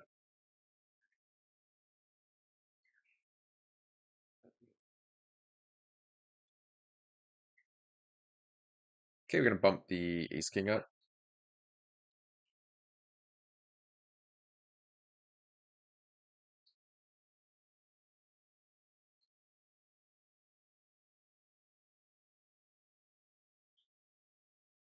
Okay, bump the ace nine suited, fold to 10-4.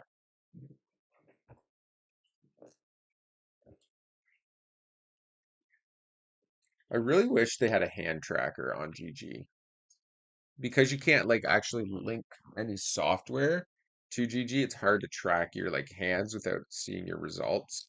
But um, that's kind of what I really want to get to is find something that will just track my hands. Because I know my win rate, but I get like if I'm watching it day to day, I just get like tilted. Um, so to avoid that would be best. And the best way for us to, wow, there's a lot of NL50 tables up and running. Okay, there's a good one. All right, let me just see here. Fold. What table do we want to leave?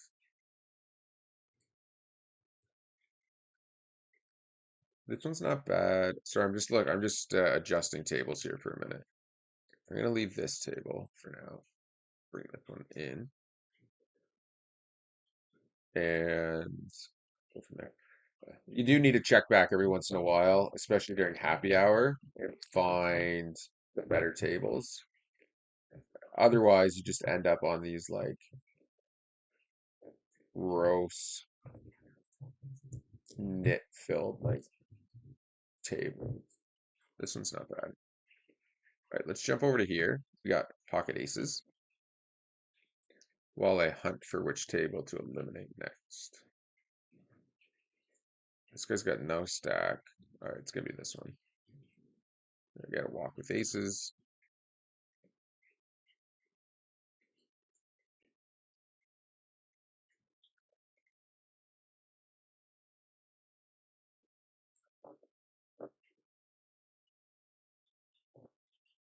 Keep that down. Let me leave that table. Bring this table in. Okay, here we pick up nines on the button. We are going to bump those up.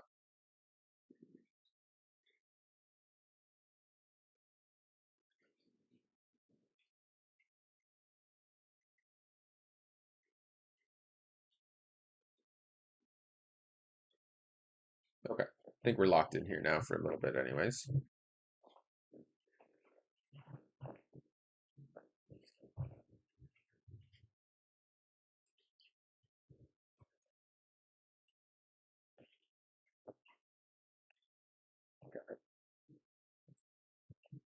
Mixing obviously there with the nines, we call, we fold, we raise randomly, shove some portion of the time, etc.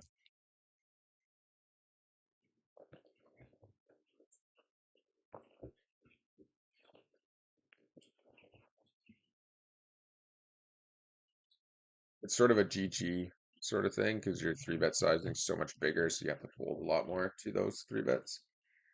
It's just super not profitable to be set mining, so unless you're up against villains who have a relatively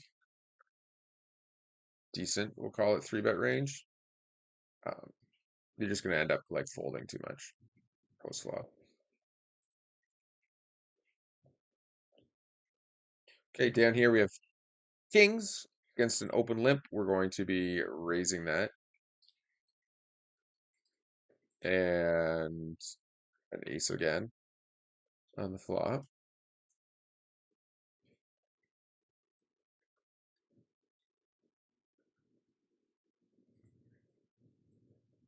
Okay. Just get out of the way there, unfortunately.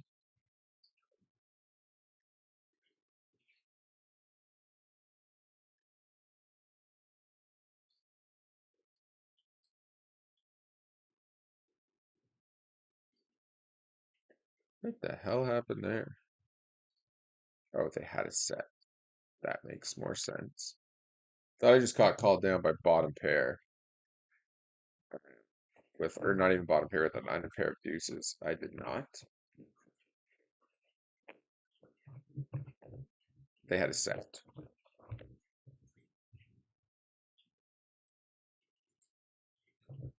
This is a gross spot. I have to call this, but like this guy being in the hand sucks. Dirty folds. Ah, for fuck's sakes, man. Nice hand. We're on a bit of a downswinger.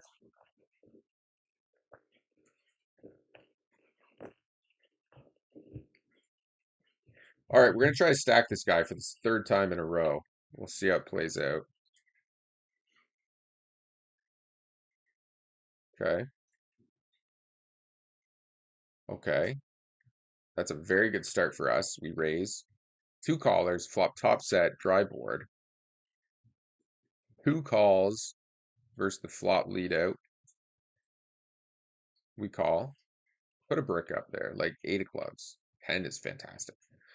You know what I hope right now? I feel like Think Ice has pocket tens at least some portion of the time, which are never folding.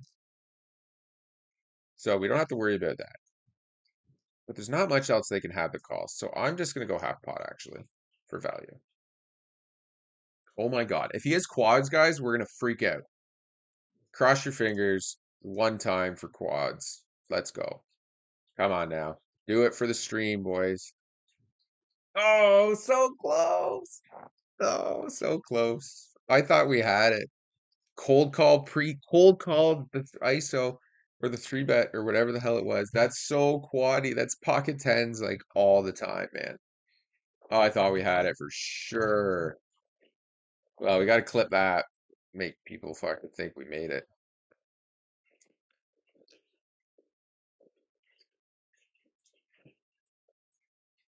So that's something you need to watch out for too against some like recreational villains is like getting bluffed.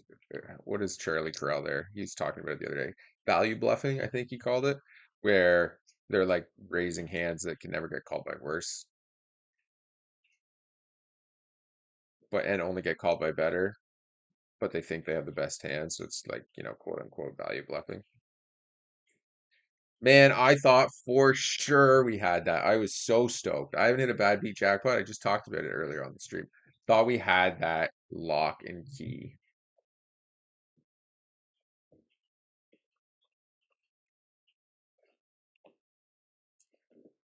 Damn. Oh, rushing. It's crushing team. All right, well, let's move on. I thought for sure we had that because he shoved, right? He reshoved into us. Yeah, I'm not crazy. I think I'm crazy. Sat down at the table. I thought, man, we were one card off, bro. One card off.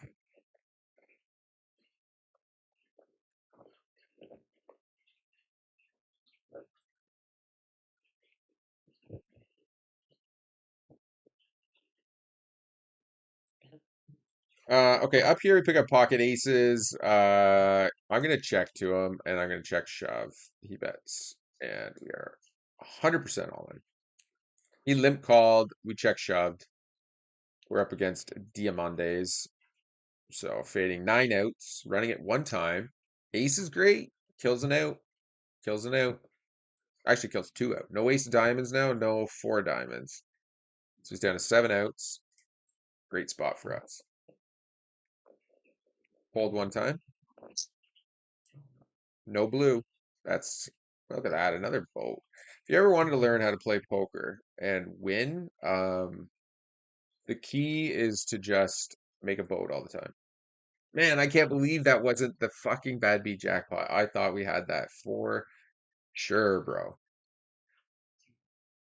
I better have had that on the stream too, or I'm gonna lose my mind. Okay, here with pocket queens, we raise, we get three bet, we're just gonna call.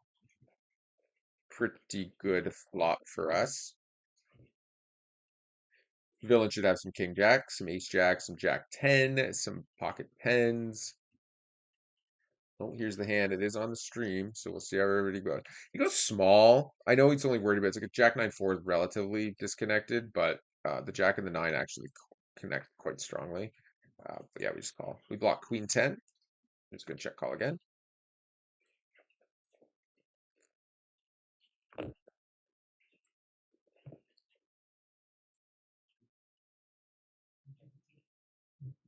Sorry, I'm just watching this. Like I thought for sure we had this bad B jackpot. And he checks back. I'm just gonna value bet here. If he raises, he just hit the like he checked back the flush draw and hit it. That's pretty, clear cut if he does shove here.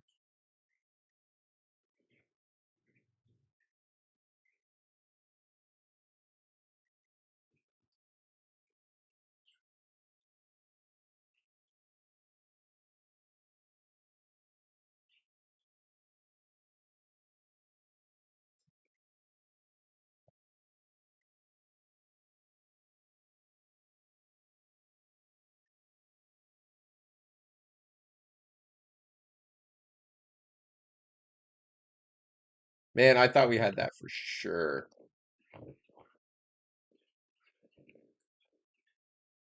Fuck, I thought we had that for sure. That'd have been great. That'd have been a great start. We would have been right to, I mean, we're rolled for NL100 now anyways, but I'm too nitty. So that would have put us right into no excuse mode for back to NL100 for sure.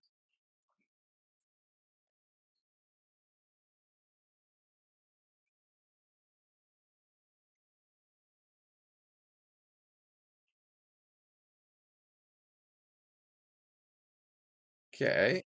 We're gonna bump over here, the ace 10 offsuit. All right, just gotta get caught back up here.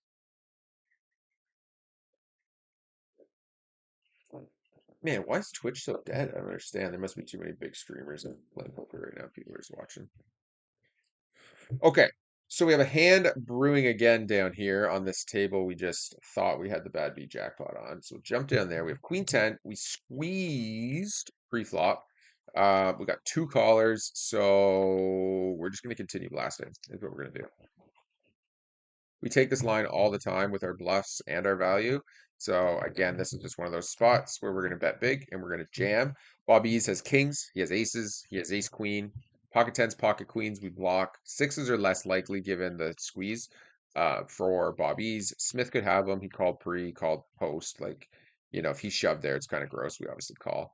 Um, Villains both fold, unfortunately, but I still like the big bet sizing there because when they have kings and aces, we just want the money and they're not folding. They're calling specifically for me to just go bet shove and they go call call, right? And they just get all the money from all my bluffs and stuff if they had aces or kings, and that's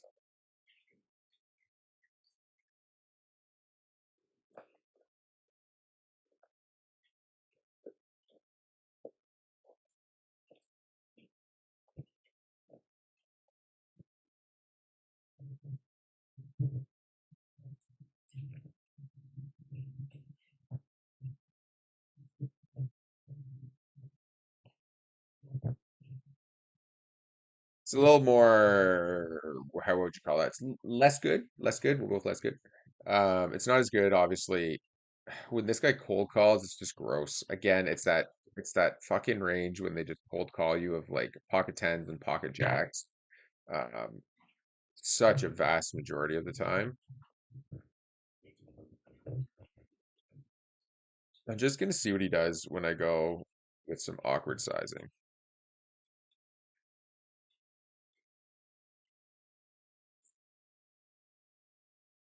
I really think if he okay, we can fold now. Probably. I was gonna say if he calls there and then checks again, I think we just jam river and we're gonna win quite often. But it's a bit of a pro bet against this type of villain who is likely to just kind of be chasing his hand and then not being willing to call off on the river when he just calls there. But when he raises, we just know we're crushed. We move on.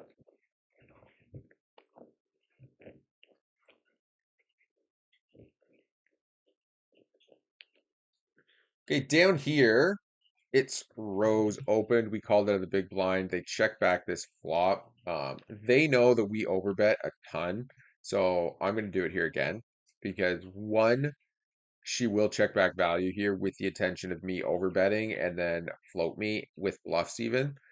So what our intention here is to overbet. And if they call, we're going to check. Six is perfect because now it looks like maybe I had spades, maybe I had like a jack. So I'm just going to check here and then I'm going to shove when they bet. And yes, we can lose to king jack, but king jack is going to be betting that flop vast majority of the time. So now she has the opportunity to value bet thinly or bluff us.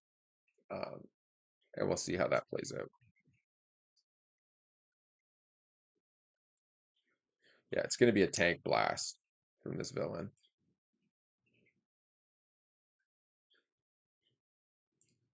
No, they check. Come on. Almost. Let's give her one of these. Just one time. Just one time, Rosie.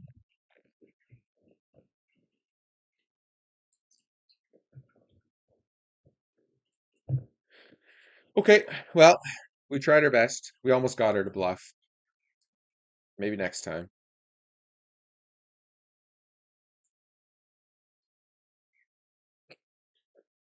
Okay, king three, we're going to be opening. Bump it up.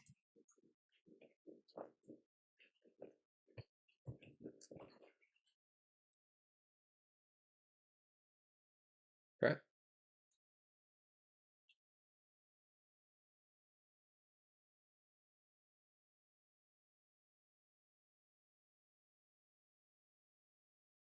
Okay.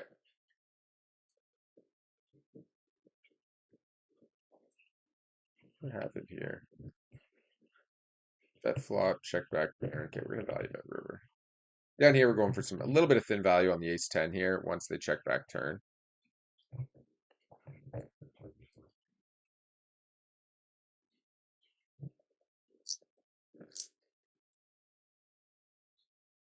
We do get raised. Okay. It's an interesting raise. Just run this out. Raise pre, we called. He bet flop, then check turn. We bet river, he raises. We lose to jack 10, it raises. We lose to sets, they raise. Other ace X's that beat us just call. I guess we'll let this one go for now.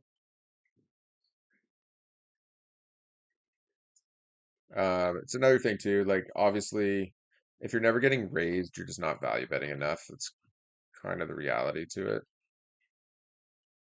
There's a small chance Pancakes is watching the stream, so he might have started opening his 3-bet range a bit more against us, um,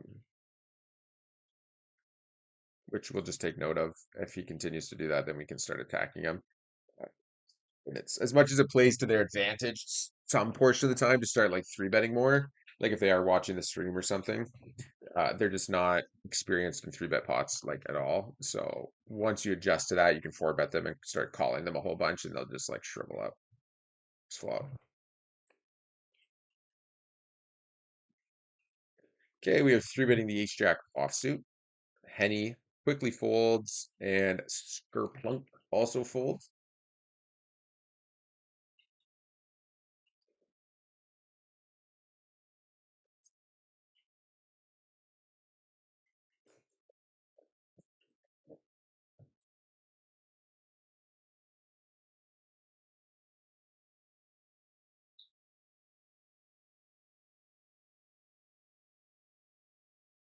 Okay. Over here, we open king jack off, small blind into big blind.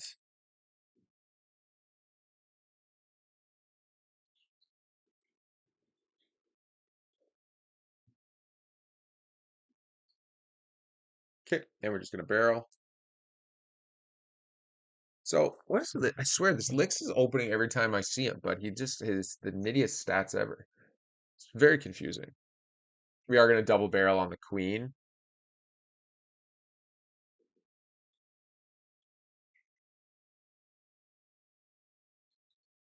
I think I'm on that table, right?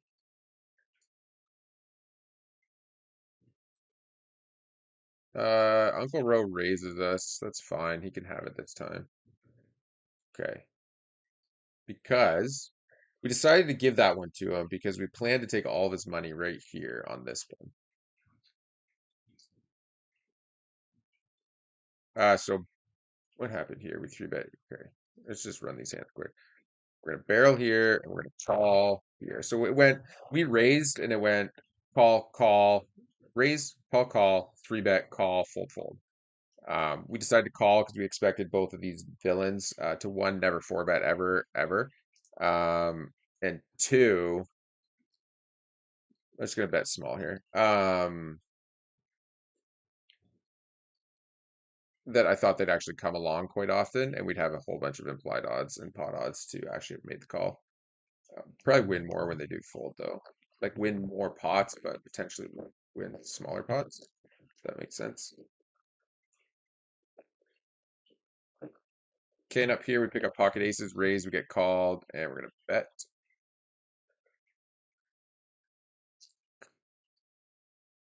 Okay, so the 5 peels off. Um, it's unlikely he has a 6. So I think we still jam here and try to get value out of ace king queen, pocket aces, something like that. The odds of him like 3-betting a 6 is pretty slim, I think. So yeah, I think we just value shove this. As long as there's no snap, there's no 6. The only thing he could tank call with that we lose to would be probably pocket kings.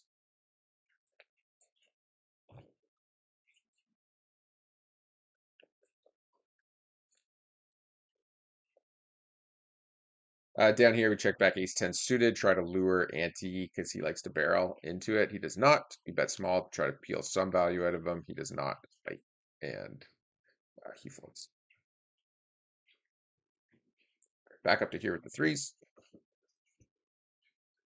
It would be wild to see pocket sixes, though. Like, he could have pocket sixes and just be like tilt rolling me. That'd be cool. Probably lose my mind.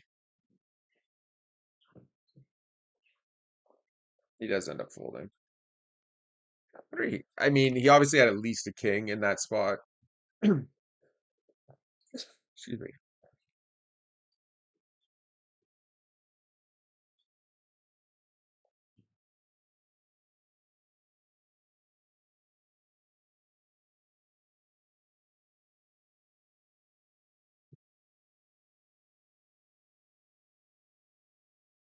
Appreciate everybody who has checked out the stream. We're still at 3 thumbs up. If you guys are watching the stream, feel free to click it open. Right below is a little thumbs up button. You just got to click that if you're enjoying the stream. Helps promote it.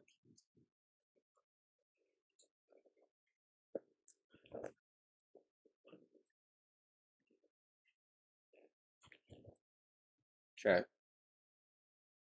If you have not subscribed to the channel, do make sure you hit that sub button.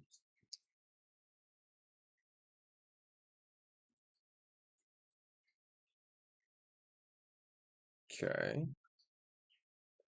Down here, we pick up ace queen. We're going to be squeezing it.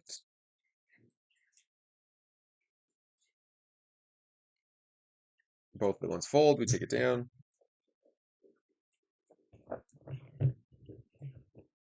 There's a certain line against a lot of these villains, even the like tighter regs, that you can take. They're just going to be consistently profitable, and then avoid just like certain scenarios against them, where we know that they're like mass under bluffing and stuff. So down here, we do raise, get called. We do c-bet this board. We get called. The turn is a brick. I think I'll just let this one go.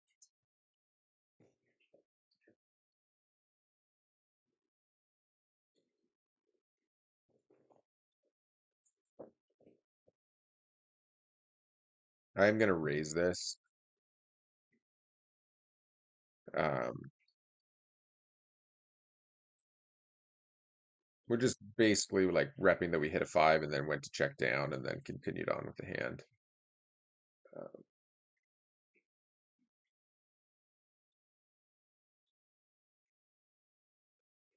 okay. What's this table like? Anti-sale. So we got a better table up here. I'm just looking for a table to leave. Probably gonna be this 9-4 suited table. Fucking calls. If I see an ace 9, yeah, nice hand. We're gonna leave that table and we're gonna pull this table into its place.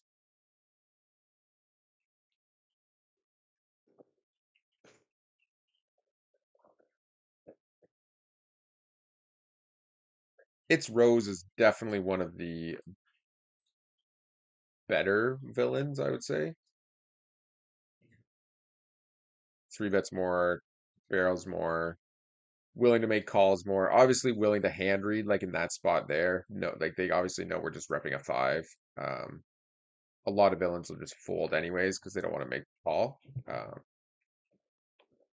So they're a pretty good player. We got to like make sure that we lock into that a bit more to tell a proper story.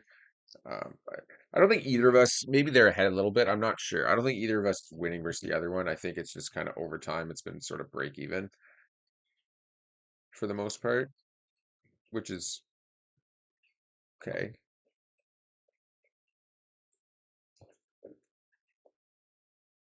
Right, let's find a table. We got aces versus kings. Uncle Roe versus Drew. Our kings have not been producing for us lately, but we've been doing very well with aces.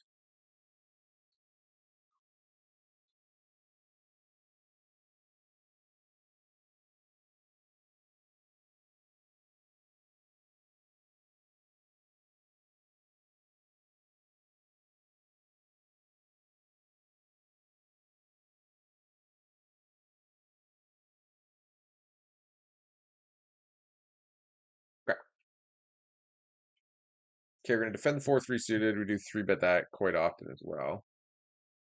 I don't know who this Licks 11 is. Definitely a new villain on site. Seems to open a lot, but super tight. Yeah, okay. Just like mega nit skidly. We'll keep an eye on this one. We'll keep an eye on this one for sure.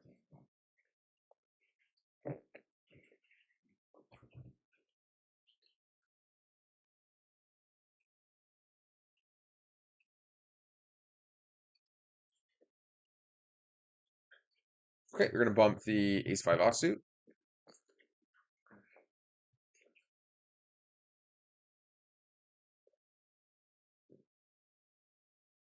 Fold the 9-3. That table's shit too. All right, we gotta find some better tables here. Like the only issue, like one, it's not necessarily that like the regs are like decent, and that's why we're like jumping or adjusting our tables. It's more so this guy calling is just so crazy. Um, it's just the rake is so high, so you're never gonna beat a reg table for 12 BBs per 100. I shouldn't say never. You will almost never beat a reg table for like 12 BBs, per 100.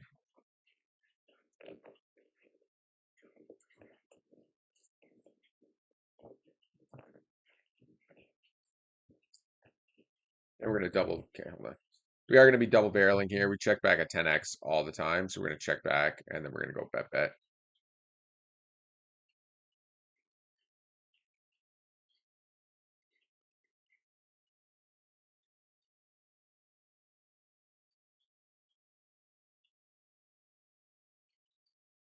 That's a pretty decent table.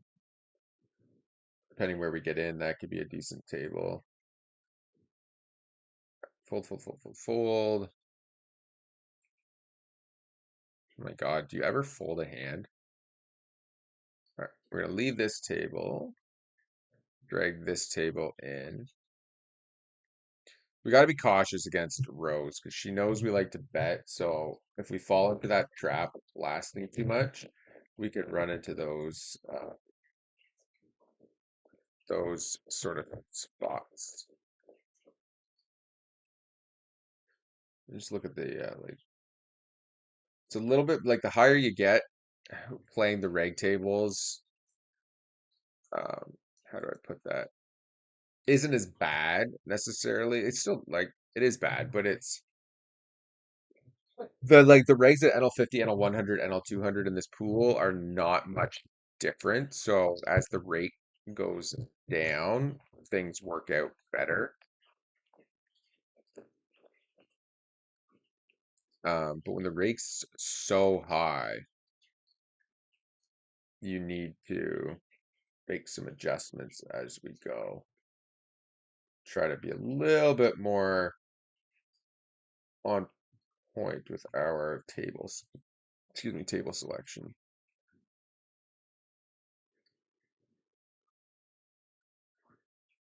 All right, let's try to open up some tables. Maybe we can get a few recreationals to sit. A minor. Yeah, okay, whatever. We'll just keep playing the tables that we got. Pocket jacks here. We're going to be value betting.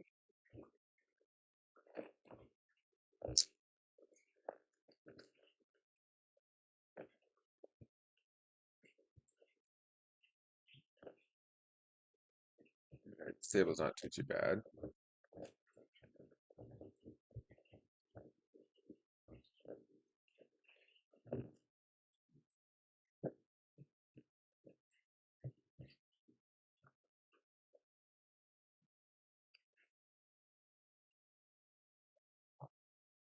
Mhm.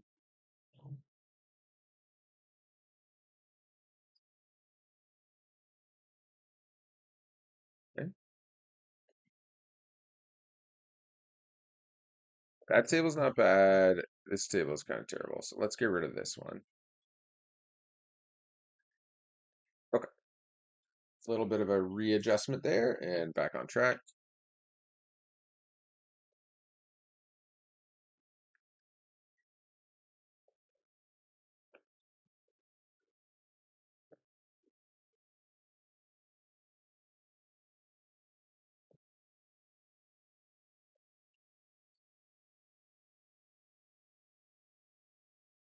Okay. We bump the ace queen offsuit over here.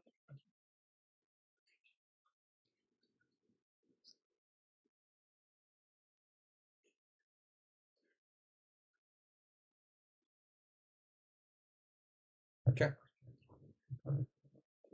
Where are we at here? What's going on? Ebby. Okay, this is a good table. All right, we can get rid of our heads up table. Pull this table in.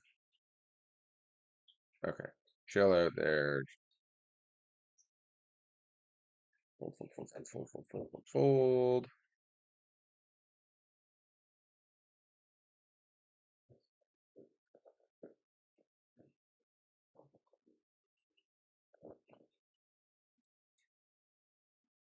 All right. We are reset with some tables now. We'll just readjust this. Okay. Excuse me.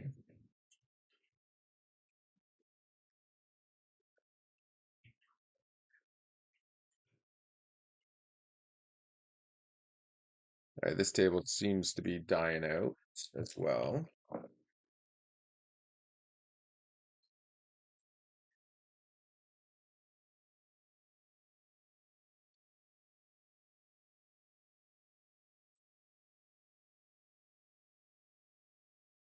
So we're working on our big blind and kind of tightening up our calling ranges a little bit. We're kind of reviewing certain stats and been spewing off definitely too much.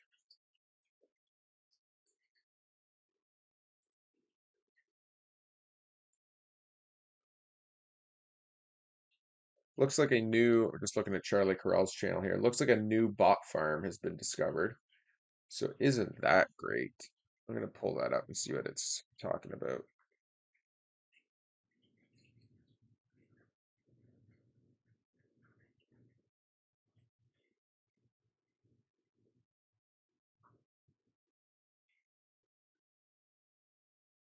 Okay. King Jack up here, raise 3-bet. We're just getting out of the way.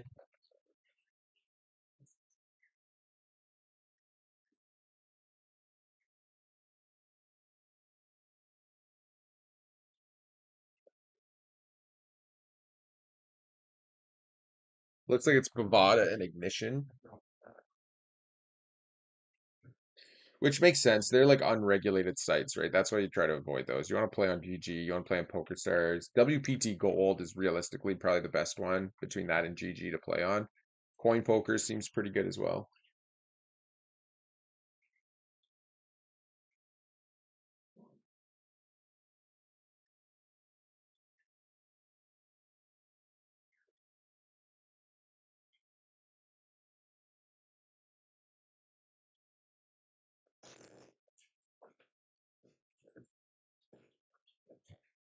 Okay, fold the King 5. Um,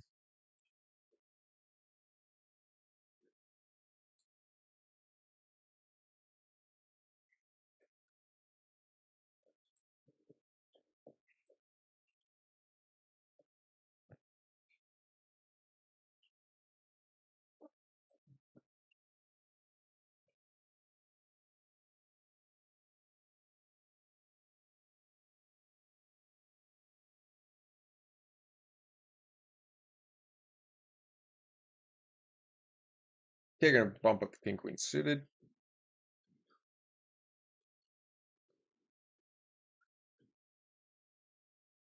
No. Oh, we were there. Nice, guys. Nice. Got a share of the bad beat jackpot there. The pancakes just loaded on. Very nice hand, sir. I think I missed it though, unfortunately. I don't think we were actually on it. All right, let me just see what happened there. Raise. We got 3-bet. We called. Okay, we're checking here. I think it was this hand, right? Yeah, right here. Bang. Ace Jack versus Ace Queen. Glad we didn't. I was just gonna say, hopefully we didn't leave that table. Somebody just left it too, like 30 seconds ago. It's funny how that works though. Like if he was at the table, the cards wouldn't have landed that way. It's nice to be part of a table share. That has been a long time coming. Um, where are we here? King deuce. We raised. He calls. We're just gonna fold here. Um, so Johnny Dumez, I feel like I river bluff too often in the 25 cent or 10 cent 25 cent. Develop a bad habit that will wreck me in the higher stakes tables. Just seems so easy to get away with it. Well, I mean, bluffing's not a bad thing as long as you're doing it properly and balanced. The higher you get, the more important that is. The key is just not to be like spewing and and not over bluffing and not super bluffing like small pots because rake just kind of eats you alive. Um, but if you're taking poker seriously, you really should right here below my camera, not to promo myself, but you get 10% off if you use my promo code and get yourself hand to note. Um, if you really do want to take poker seriously, you need an actual poker tracker where you can upload your hands to it. Um, it'll show you your stats. Uh, it'll actually track your win rate. Doesn't have a HUD or anything because it's not allowed on GG, but it's basically just like for your personal records to track your hands and follow your stats and practice and find your leaks and all that kind of stuff. So I highly recommend getting that. But yeah, it's okay to bluff for sure. There's a lot of people who don't ever bluff, and you can just they're super easy to play against. You just like fold 24/7 to them, right?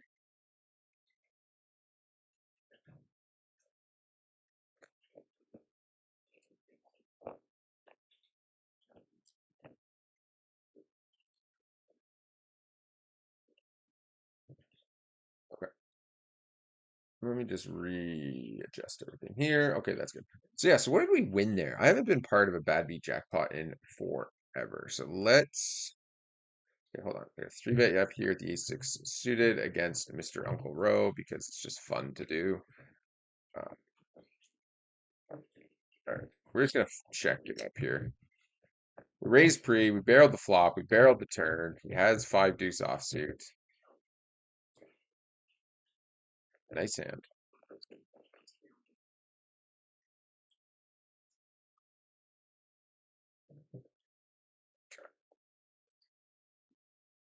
Up here we have pocket threes. We raised pre-flop. He called. They donk led flop, then check turn. We're just gonna bet here.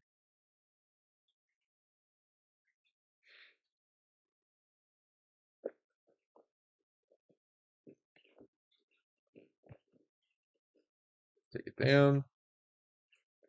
Okay, down here against Mr. Cakes from the Pancakes, we get four bet. I think, jamming against him here in this spot.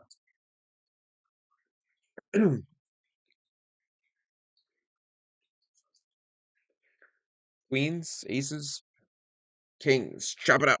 It's a little slow on the call with kings there, sir.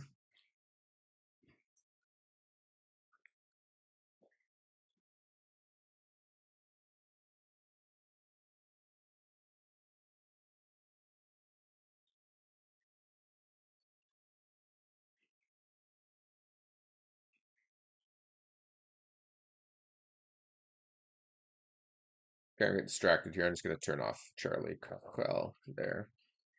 Get back into the stream. Okay, down here, pocket aces, rocking on the cutoff. We are three betting pocket sevens on another table.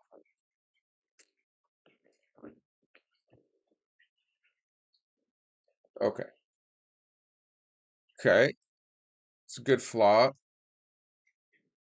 I'm gonna check back here, and I'm gonna try to trigger him to really start blasting into us. He does not, so we'll just bet and take it down. That's fine. Pick up aces down here as well. We're going to be three betting there. See if we can get some action this time.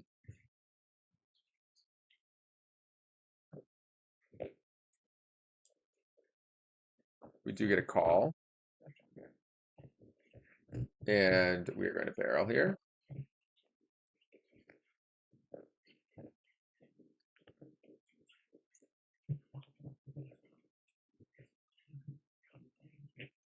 Five of clubs is interesting. With the ace of clubs, I think we're just going to check back here. And then we could value bet rivers. We can call if he bets for us.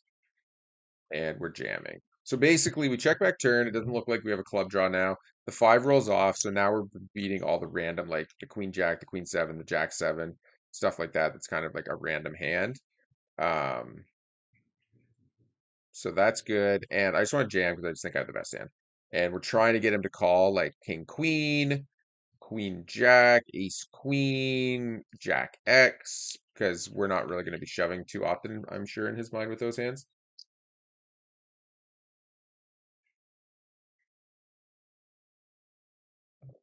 He does end up folding and we take it down. Could maybe argue that you're not going to get paid off enough in that spot, but I really think he has such a strong range there that the jam is probably better and going to pay off more in the long term. Okay, we're going to bump up here. We're going to bump up the pocket nines, and I'm going to go digging through the bad beat jackpot because I want to see what jacks and pancakes didn't just win one a second like the other day. Bobby's. I swear he just won one. Maybe not. There's a lot of times though. It's like roulette, eh? When that number hits, it's just it's game on. Not a great flop here for us, so we will be check folding the nines. Anyways, this was kind of my point earlier that when you have these hands, like we're just set mining. When the flop comes with two overcards, which it does so often, there's like honestly, there's not a lot you can do but fold.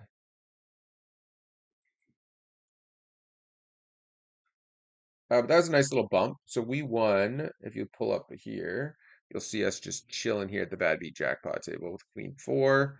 Um,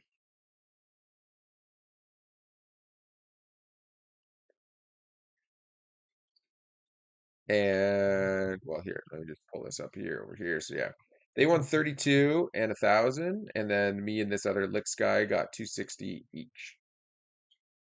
I think we got a little bit more there than you normally would, uh, with only having four villains at the table. So that's cool. It's good to be part of the table share. We're so close. We've had so many close opportunities to get that bad beat jackpot. Um, I don't I don't I don't remember when I won one last either. Like the biggest win I had I think was last year actually. Early last year, but I was like on the winning portion of it. So I think it was NL50. The bad beat jackpot was massive. It was like 2.7 million. Um, and we won, I don't know. We won whatever it was that we won. But I think we won like 1,300 because we definitely were on the winning side of that hand.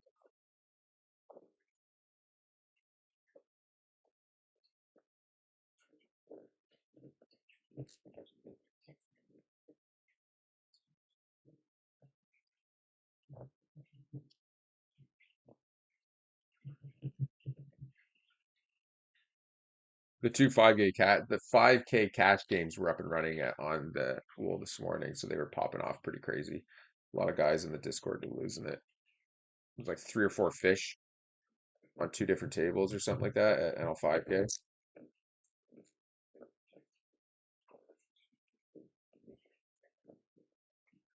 Okay, we do have pocket jacks here. We squeeze against the Henny Poker Open, and down here we have Ace King, which we will be. I'm just gonna I'm just gonna jam. 20 big stack. Let's just jam. See if they want to gamble.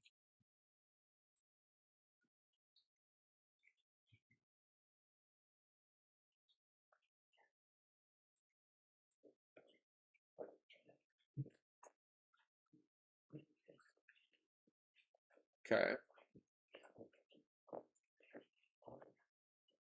Okay, over here we have Ace King. We're gonna bump this up.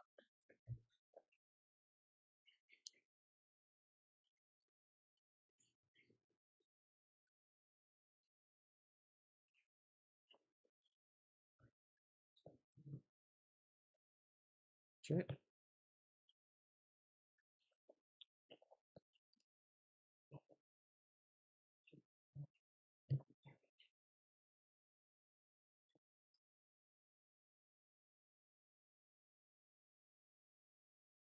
Holy Moses. Can't get a hand to fold here this afternoon, can we? We block ace queen, we block king queen. Jack X folds turn. Like, must have the queen ball, I guess. Gotta let it go.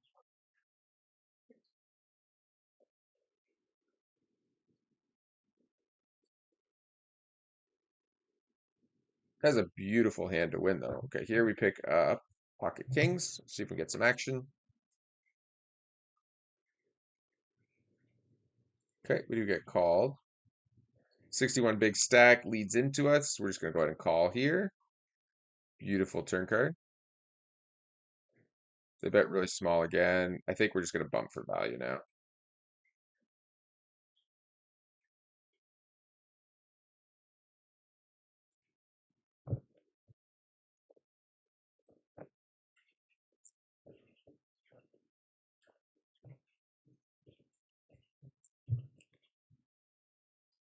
Bang. Okay, we fire the big bluff right here with pocket eights. We three bet pre, they call. We bet three-quarters pot on the jack 10 turn. Villain calls the king, very good card for us. You just shove it in. There's not much else you can do there. Realistically, we have tens, jacks, kings. We have pocket queens. We have queen, king. We have king, jack. We have ace, king. We have ace, queen. Um, so pretty much all the strong and or nutted hands and draws we have. Villain shouldn't have too much of anything, minus like a one pair type hand. And over here against Molly's game, we're just getting it in before, even before the three fell. Now that the three fell, it's definitely just going in. Yeah, we were good the whole way. So I think just for the stream here, um, we will pull up we'll pull up Pokercraft for the stream. See how it's been rolling so far. Okay, this would be more interesting. We have a heads up table over here, and we're actually sitting out of another table, so we're going to leave that one. Join a table. Oh, he left that one too. Okay, just give me a minute here. Perfect. New tables, excellent. I think we're definitely should be up. I think we went on a pretty going to be pretty disgusted, I think, when we see how much of a downswing we had. But we'll find out if that's the case or not. So I feel like, yeah, not as bad as I thought it was going to be. We're actually running quite hot. But anyways, so which table do we got here? This one, this one, this one, this one, this one right here. Okay, one sec. 12, 10, 7, 10, 7, ace 3. Okay, so stat wise, so far this session, so far today, we've played 2,200 hands. And we were up 250. This was that big, like we could feel that drop. We could just feel losing every single hand we played, essentially. Um, which, we were crushing it. We were at 230 at 1,800 hands. That's like 30 big blinds per 100 or something insane. So right now, cruising along, we're up 200 bucks. We've played 2,200 hands. So we're playing it just under 20 BBs per 100. We also spiked the bad beat jackpot table share. So that's another 260. So we're pretty well up, 460 right now, minus rake back, you know, or minus rake plus you got to add rake back in. Um, but anyways, yeah, pretty decent run so far. Let's try to get on another table here. All right. Well, we're on the wait list.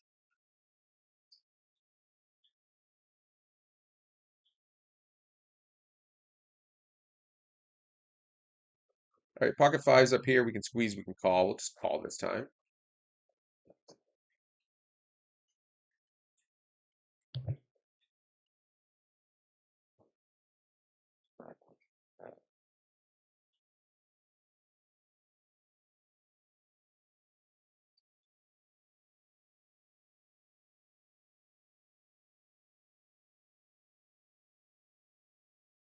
Okay. All right. So Down here,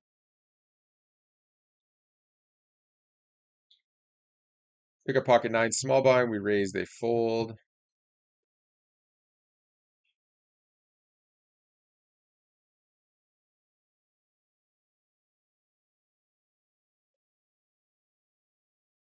Okay. We will also bump to king six. And over here, we three bet sevens, and we got the folds. Perfect. Just got our other table up and running now.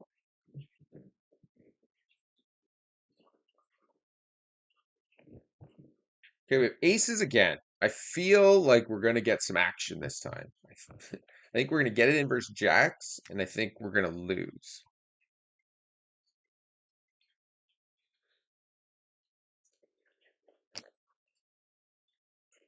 Uncle Roe is sitting out by the looks of it. We also have another table down here with pocket queens. We're going to bump that one up. We'll go back to the aces.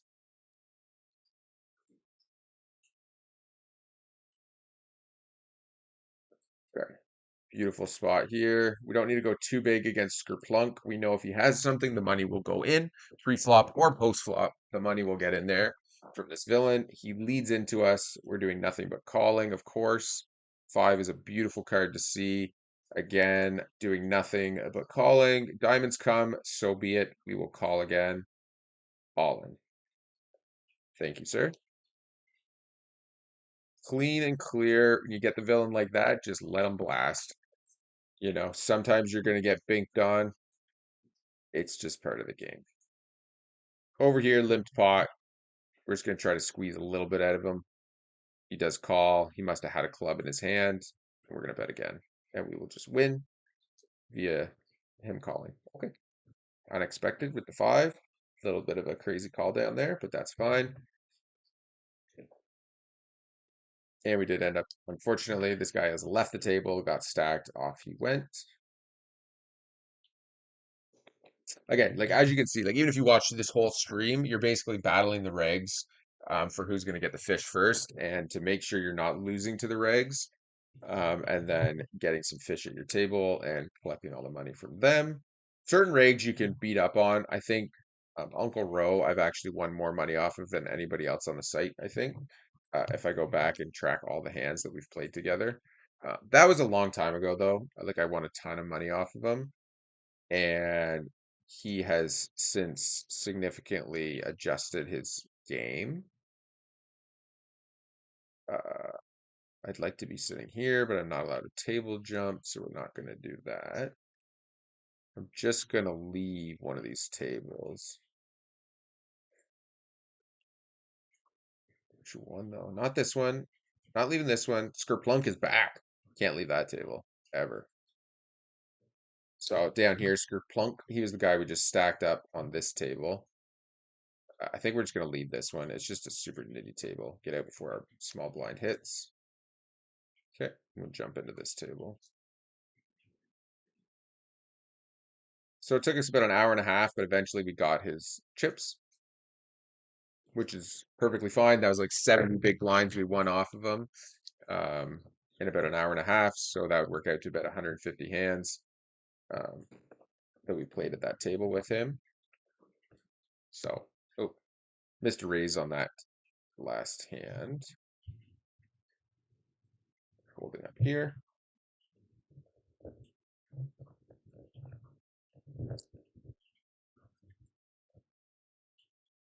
So what does everybody think about the new sort of stream style? Because we used to just have like 8 tables stacked everywhere. Now we've adjusted that um, to just being over here we have ace six. We're checking back on this board, ace jack four. You can bet here some portion of the time, but it's good to have certain weak aces in your check back range, top pair, stuff like that. We just let villain go bet, and we just go call call. And that's it. That's all there is to it. Let me take it down.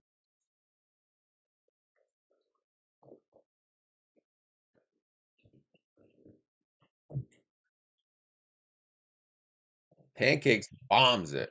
We have nothing, so we have to fold, unfortunately.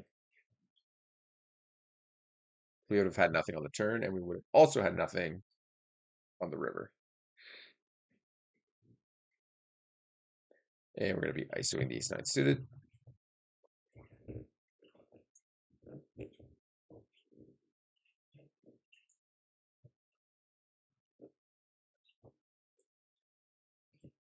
Okay, up here we barrel the 6-7 suited. We see bet here with the ace nine. We take it down. Not a good flop for us. We're just going to be doing a check back here on this board. Actually, we have a gut shot, eh? I'm going to bet here. Stable just died. Oh no, Skrpunk. How'd you lose half your stack already, bro? It's supposed to come to me. Who did he lose it to? Aaron Mem. Well, at least it went to another fish on our right. So basically, the more fish you have on the right, too, the more money you win from said fish. Farther to your left they are, the less money you win again against said fish. Just sort of how it works. Like you're pretty, if you have a fish on your right, like you're pretty much going to win like what 50 to 100 BBs per 100 against that fish. So you want that in every opportunity possible. Over here with Ace King, we raised pre-rich 100 3-bet us. We elected to just call the Ace King offsuit, perfectly fine under the gun versus big blind ranges. Um, we do make top pair, top kicker, and then we also make 2-pair on the river. He probably okay. Yeah, so we're just gonna raise this. I don't want to put him all in because I don't think he calls, but without any straights and or straights out there, we definitely have the best hand here. It's just how much can we actually get out of him? He does fold, unfortunately. Okay, down here we have king queen. We're just trying to isolate Skrplunk. I went small because I don't want to call off if he shoves, but I want to get to the flop with him. He does lead the flop like we would expect. All right. Unfortunately, we have nothing, and there's 4 to a straight flush out there. So even though he's going to have a pretty wide range, it's going to include all kinds of suited connectors and, you know, not suited connectors, and gappers, and all kinds of stuff that's realistically smashing the heck out of that board. So in order to avoid spewing, we move on from that.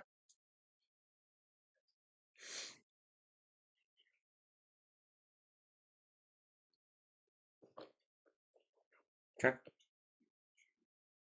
We have King 4 suited down here. Villain raised and called. Turn correct. Up here, we 4-bet. This guy's 3-bet from the small blind with ace queen off. He calls. And over here, we have pocket aces. We are going to get some action this time with the aces. I can feel it in my bones. We're going to get 4-bet by kings. We're going to shove because Pancake's range is 4-betting is so tight. We are not going to get any action. Okay. We have queens down here against Schmicks. We are going to 3-bet. And king falls on the flop. Interesting. He doesn't actually gonna have. He's not going to have a lot of kings. I'm going to check back. But ace king 4-bets and we block the heck out of king queen.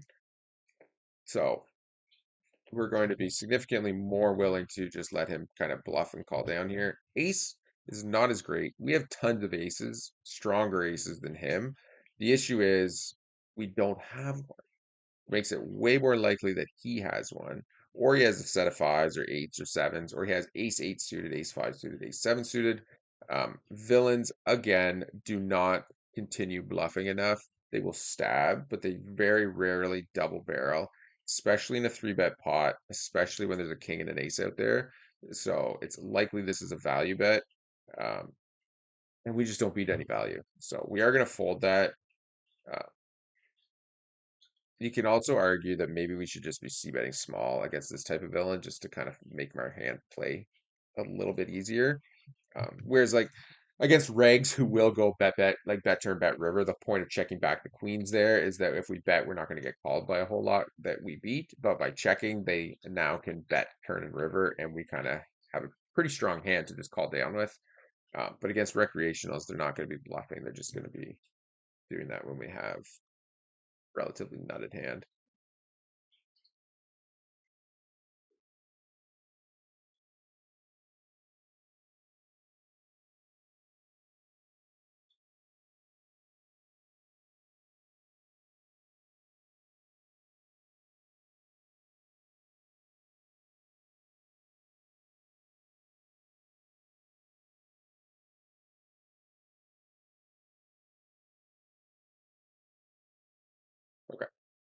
All right, 5-3 suited is a fold. 10-3 off is a fold. This is a fold. King deuce is a fold. We can get rid of the bad beat jackpot now. Glad to have been at the table though, man. Glad to have been at the table. Just like checking out the N100 tables, they look equally as good or better than ours at N50. N1-2 table. Oh, that guy's jumped to 1-2. That's funny. Um, Pretty good tables at 1-2 as well. Just got to get back up there and grind it.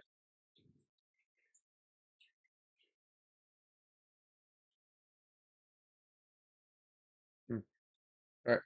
Well, we're waiting a few tables because we do have a few tables that we would like to get rid of. But now that it's 3 o'clock, you'll see a lot of the regs start to dip out. And then the tables will fill with some more recreationals. The key to just pay attention to is that when this like rotation is happening, you need to be on the ball because you could get stuck at all the reg tables and everything else if you're not. We seem to be getting a lot of regs on our right, which we do not want. We want them on our left. So we're gonna dip out of a couple tables. It's a pretty good flop for our hand. I think we're gonna go with a 3/4 barrel here. That's a beautiful turn card. Make the straight. I'm just gonna keep betting. That sucks. I don't like that tank check team.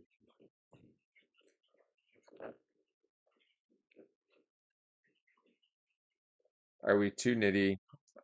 I'm gonna have to look this up. I feel like checking's really bad. I just never get called. I can't see myself getting called by jacks, queens, kings, aces here, like very rarely, because most of those are just jamming pre. I don't know if I'm supposed to shove or check back there. I wonder if he calls two pair. I wonder if he calls two pair. Vod Kushum, yeah, daytime stream, man. Welcome, welcome.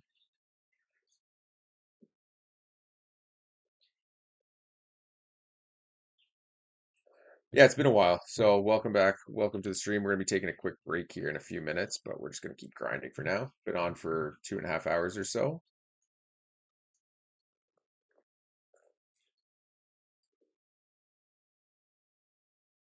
Twitch is oh Twitch, no, it's dead still. Just like one person randomly. I don't understand why the Twitch stream is so dead in comparison to the YouTube stream. But that's fine. We're fine. We're rolling. We're bumping. I'm happy. We just had a share for anybody joining. Make sure you hit that thumbs up button. It really, really does help promote the stream, push it out there with the old YouTube algorithm, eh? Here we pick up ace king.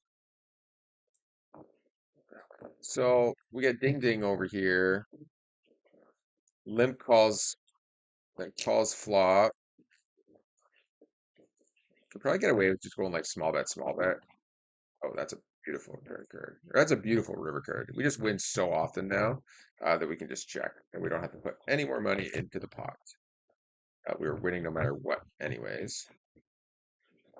Okay, and then over here, I'm gonna call here. We're gonna call in a second, but we check back turn specifically to be able to just call pretty much any river that they lead on. It's kind of a shitty table. I'm gonna leave it. Okay, up here with the king queen off. Okay, just snap folds, no problem.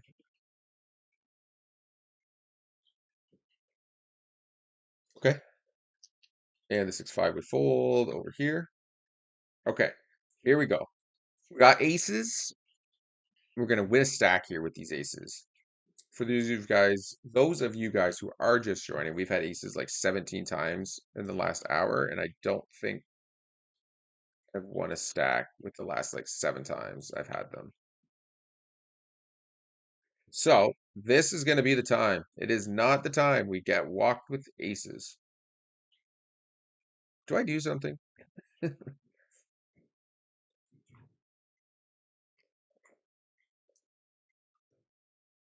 Okay, up here we three bet. We got cold called by Timmy. We're just going to try to milk him for as much as we can. He just folds. Again, the cold call is just so often ace, queen, tens, jacks, like that kind of stuff.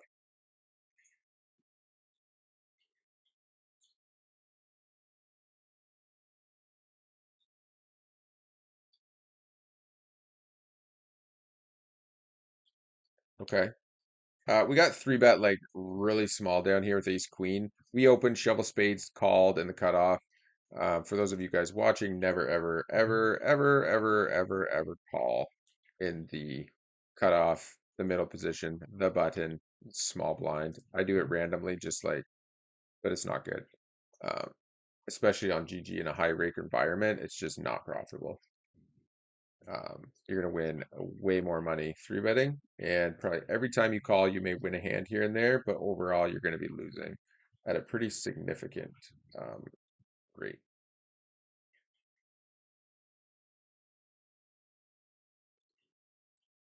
All right, I do just fold here. There's good shovel spades is going to be just a tad like stabbing with that five big blind bet quite often, but I think we can just let it go, and hopefully, ace king fives. Yeah, so all shovel spades had to do there was bet big, and he would have won the hand.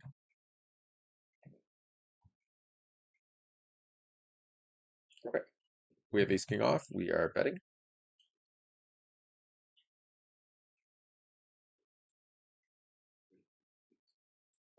We are on the wait list for another NL50 table. Okay, up here we what did we do here? Yeah, we opened, he called out of the big blind. There, ding ding ding just folds. And we're gonna be calling wider in the blinds against recreationals. We need to play hands with them. So when we have a decent hand, we need to be getting in there. We could bet here. Probably doesn't have anything, so I'm just gonna check and hope that he bets, and then we can just check. Okay, it's Jack 8. Unfortunately, we missed some value there.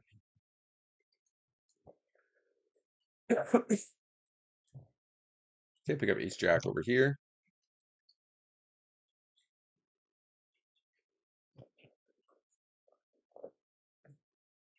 Okay.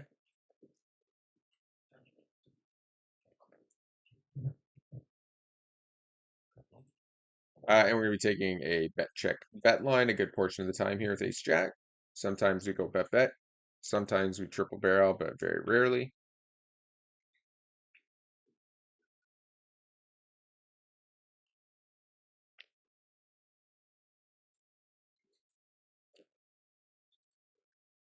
That's weird.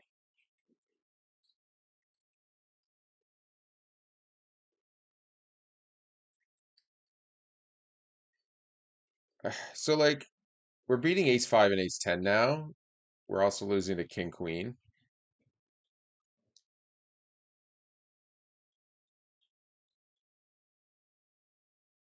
Let me think this through. We raised, it just calls.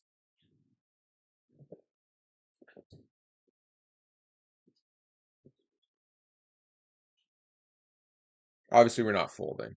I'm just trying to figure out like how often he has pocket fives. I guess that's it. He doesn't.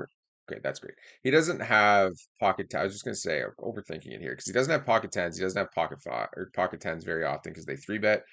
His ace five, ace ten are gonna three bet quite often as well.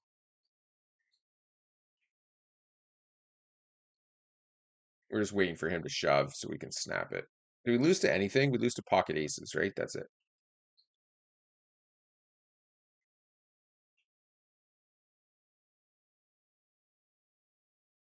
Nice river card, sir. Yeah, the check raise makes that it does make sense for him to have king queen there quite often, like spades, king queen, stuff like that. Um, and then like pocket fives. ace five some portion of the time. He probably felt it in his bones there. That's why it took him so long to shove. But I think it's a clean, definitely a. I think it's definitely a value shove out of position there. We can have a lot of hands.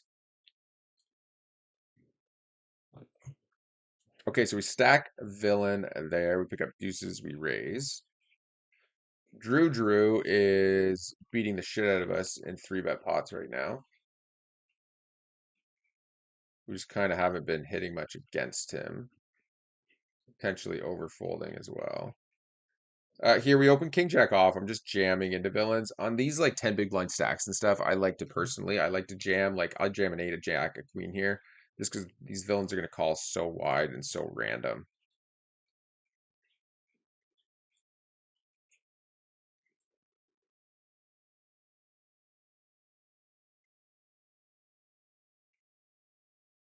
Okay, let's show him. Oh, we missed it. So we bait, basically he went really small and kind of gave his hand strength away, and then we just last turn where we pick up a ton of equity.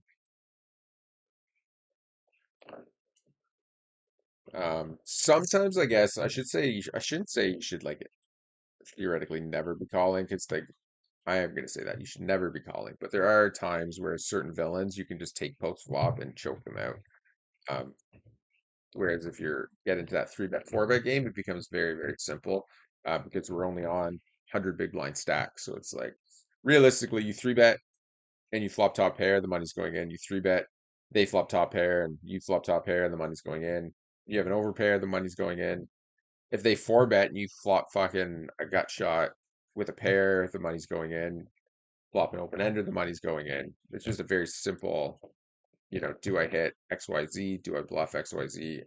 And those, when your stack to pot ratio is so small. Okay, we have aces again. We have aces again. And we flop top set again with aces. So now all we need is for somebody to have pocket kings and a king to come on the turn. And then we lose to a slow played pocket kings. The most likely scenario is we are against nothing. We've gotten aces quite a bit. We've managed to steal the blinds with them every time, I think. Here's a limped pot. We flop 2 pair with 6 deuce. We're continue to value bet on this board. We're going to continue to value bet on this river. And we're going to fold if villain raises. But outside of that, we're just going to take all the money.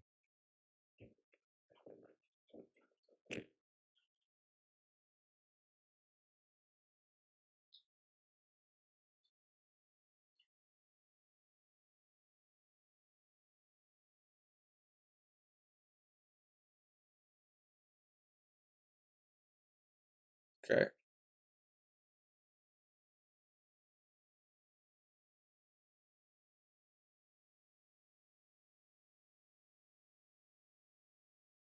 These villains. Okay. Well, we have nothing, so I have to fold. But it's always one or the other.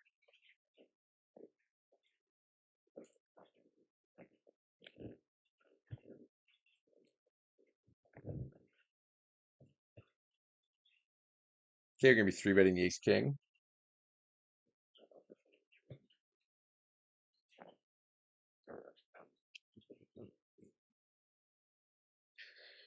Squeezing the ace king.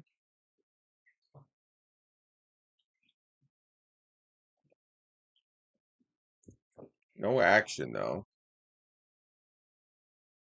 Quickly called. Um,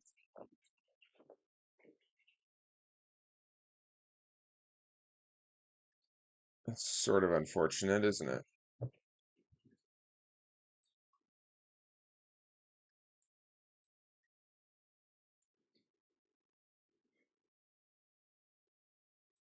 Oh my God, what the hell was that?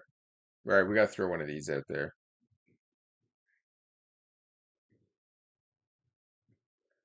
Should have just jammed the turn.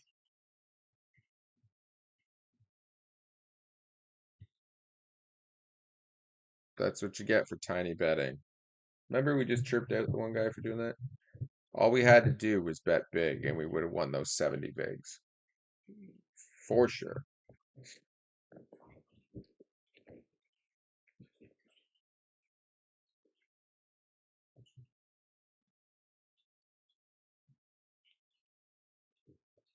Okay. Make the straight on the turn.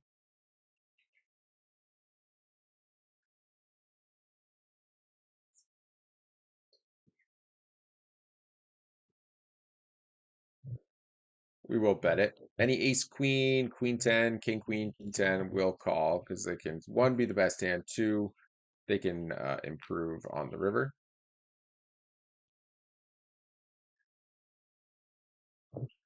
Okay, we just call.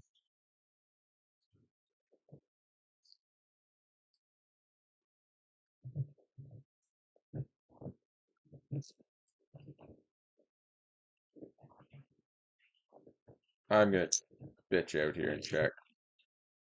Nice. Interesting raise.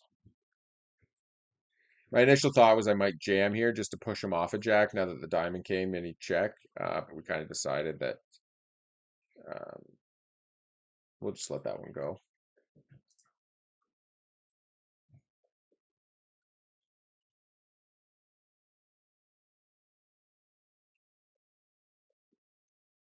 Okay, down here we go for some value with the river ace.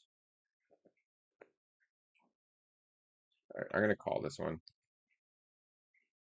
Sick of that guy raising.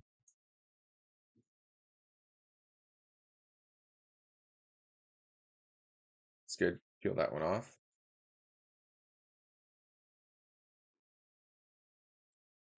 Got an all in somewhere.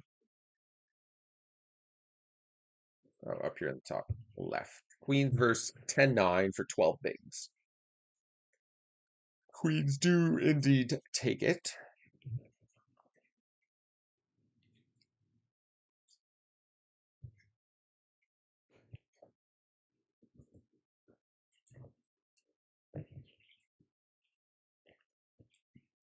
So we three bet the queen jack suited up here, and down here we just called king suited versus the small blind open.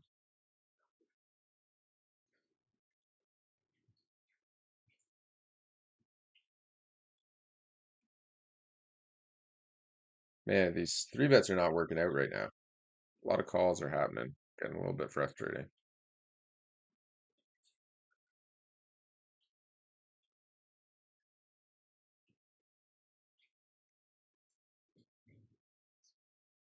Okay, fold 24. You will get that though, like the with your three bets. They are purely profitable. You can't be deterred by it because every once in a while you're just running into it.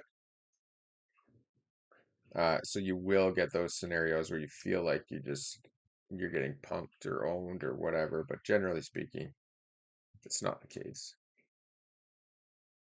Okay, looks like so we did post a short. Looks like it's picking up some steam. Finally, we actually posted a video as well this week. We did a stream. Yeah, it looks like it's slowly but surely picking up some steam. And we did post a video. If you guys haven't checked that out, you should go see it. So what we're trying to do now, um, in regards to content, we're trying to lock in here and really get this because I got some plans once I get to the 1,000 subscribers and stuff. Um, so I really want to kind of start pushing that, get some more subs, get the stream um, watch, I guess, more often. And I think the best way to do that is just going to be to keep climbing the stakes and actually staying active. So either one, I'm just going to start picking a day where I just stay and I stream all day long. Um, I don't know why I let out here. This is not nice. I called. That's good. Pancakes calls. So, but anyways, now that the seven rolls off, it's just gonna get really hard to get paid from this villain. So I've kind of switched my lineup and we're gonna go bet, and I'm gonna over bet river here. My thoughts are that he thinks because there's a seven out there, he might not think I will do this with a five. I doubt he has a seven very often. He's definitely going to bet the seven on the turn a large portion of the time.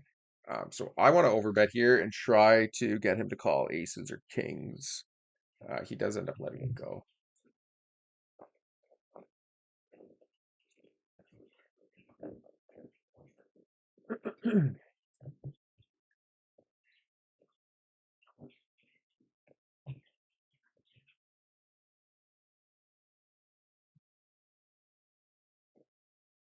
Okay.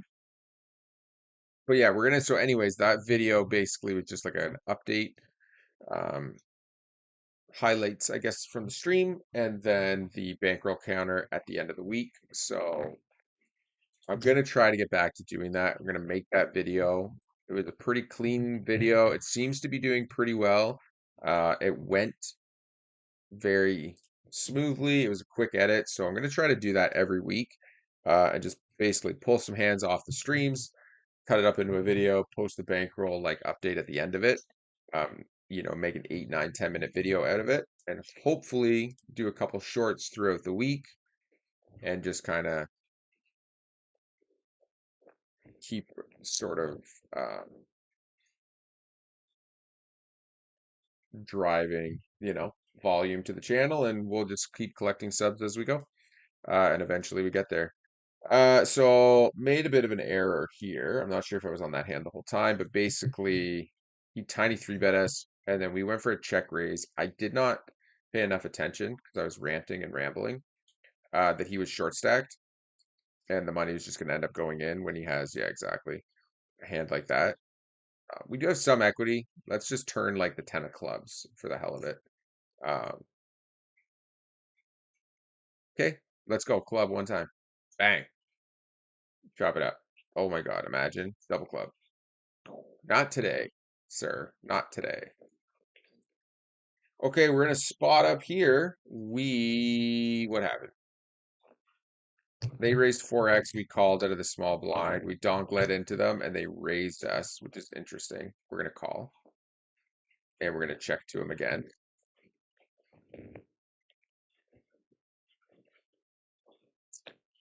Nice. Okay, we're fading 4 outs.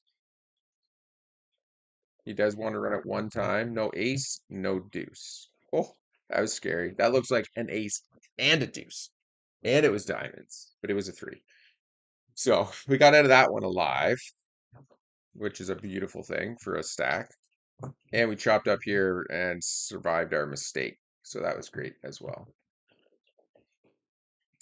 Sorry, Brett.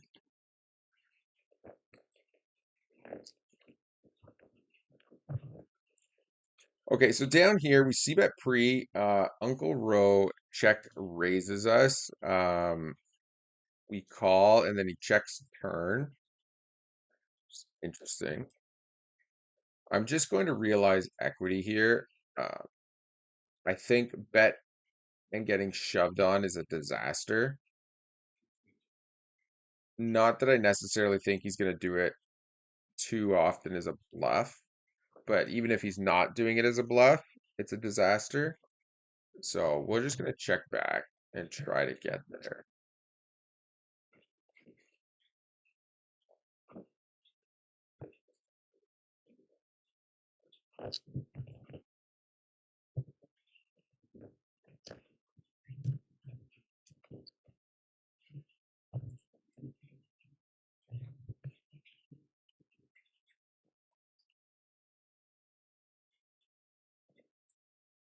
Okay, up here in the top left, Drew 3-bet pre-flop, we called. He c-bet flop, we called. He checked turn, we checked back.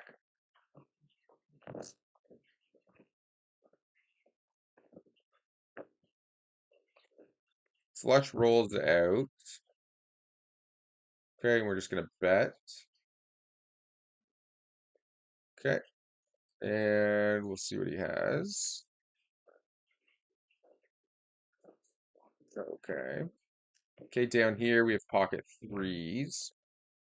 Anti-dentite, three bets. We're deep. He's out of position and he three bet too small. So these are all perfect scenarios where we set minor threes against this villain. Um, we do spike it. So this is like the perfect scenario when you call, obviously, with pocket threes here. We have a villain who is aggressive and spewy some portion of the time, anyways. It's a dry board. He three bet us pre-flop. We should see lots of barrels here from him. And he does, in fact, barrel full pot.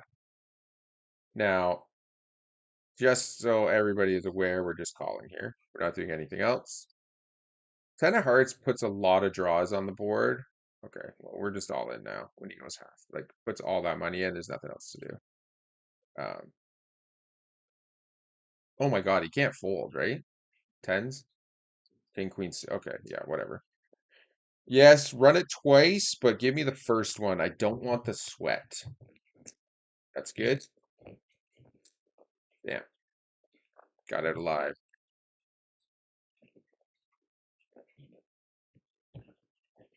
That's fine. We got it in very, very good to win all of that money. Running it twice is for sure the way to do it. For me personally, you just decrease the variance, which is nice, in my opinion. Um, I don't think there's anything wrong with that.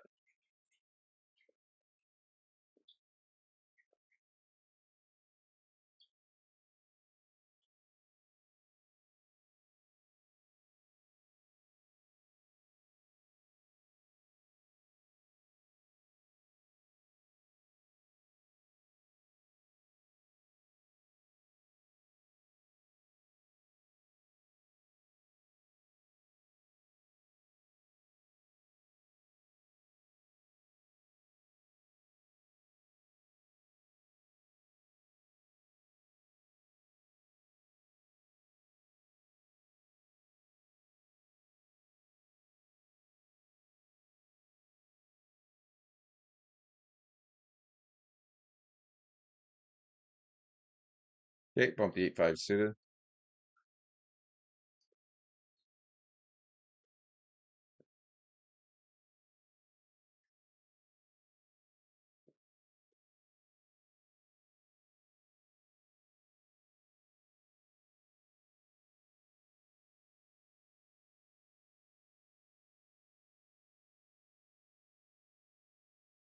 Okay, we're gonna c-bet the ace queen.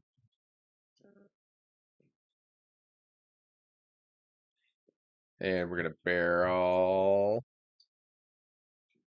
We're gonna barrel the ace queen here.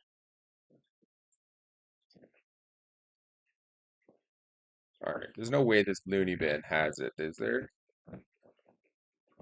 He just had the 9.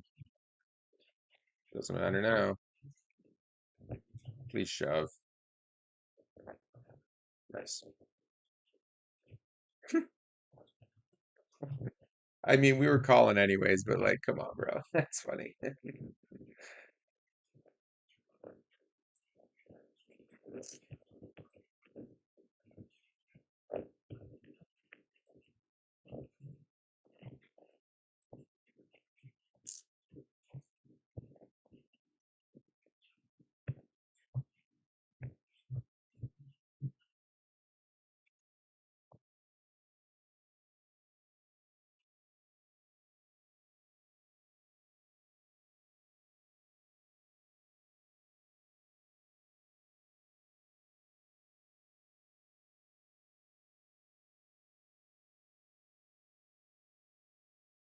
Okay, 7-4 suited.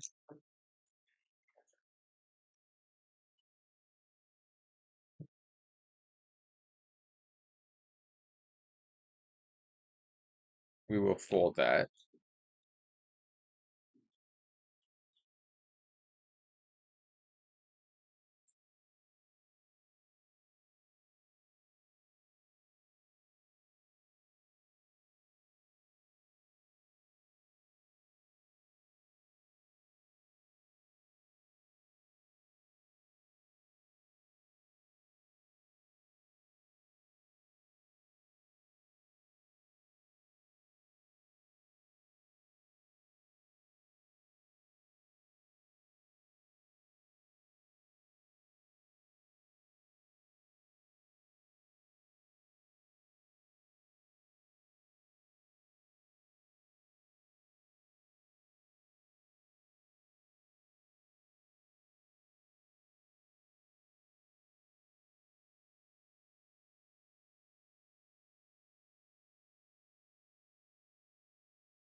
Just gotta mute the phone. Okay, I just gotta sit out here for a second. Okay, go on here, and I'm gonna mute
the phone.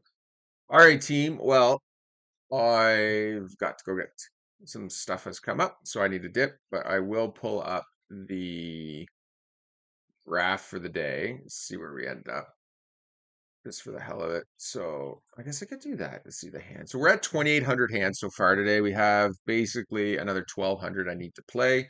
We're trying to play 4,000 hands every day. That's going to be the new goal. Oh, man, we got a good seat here too. Oh well. So we'll see how that works out. But we've had a pretty killer afternoon. What table are we on here? Let's just jump this to table one, and we'll bring that up. So this afternoon we have. Can I even get it up there? All right, we're gonna go to table. Let's go to table five.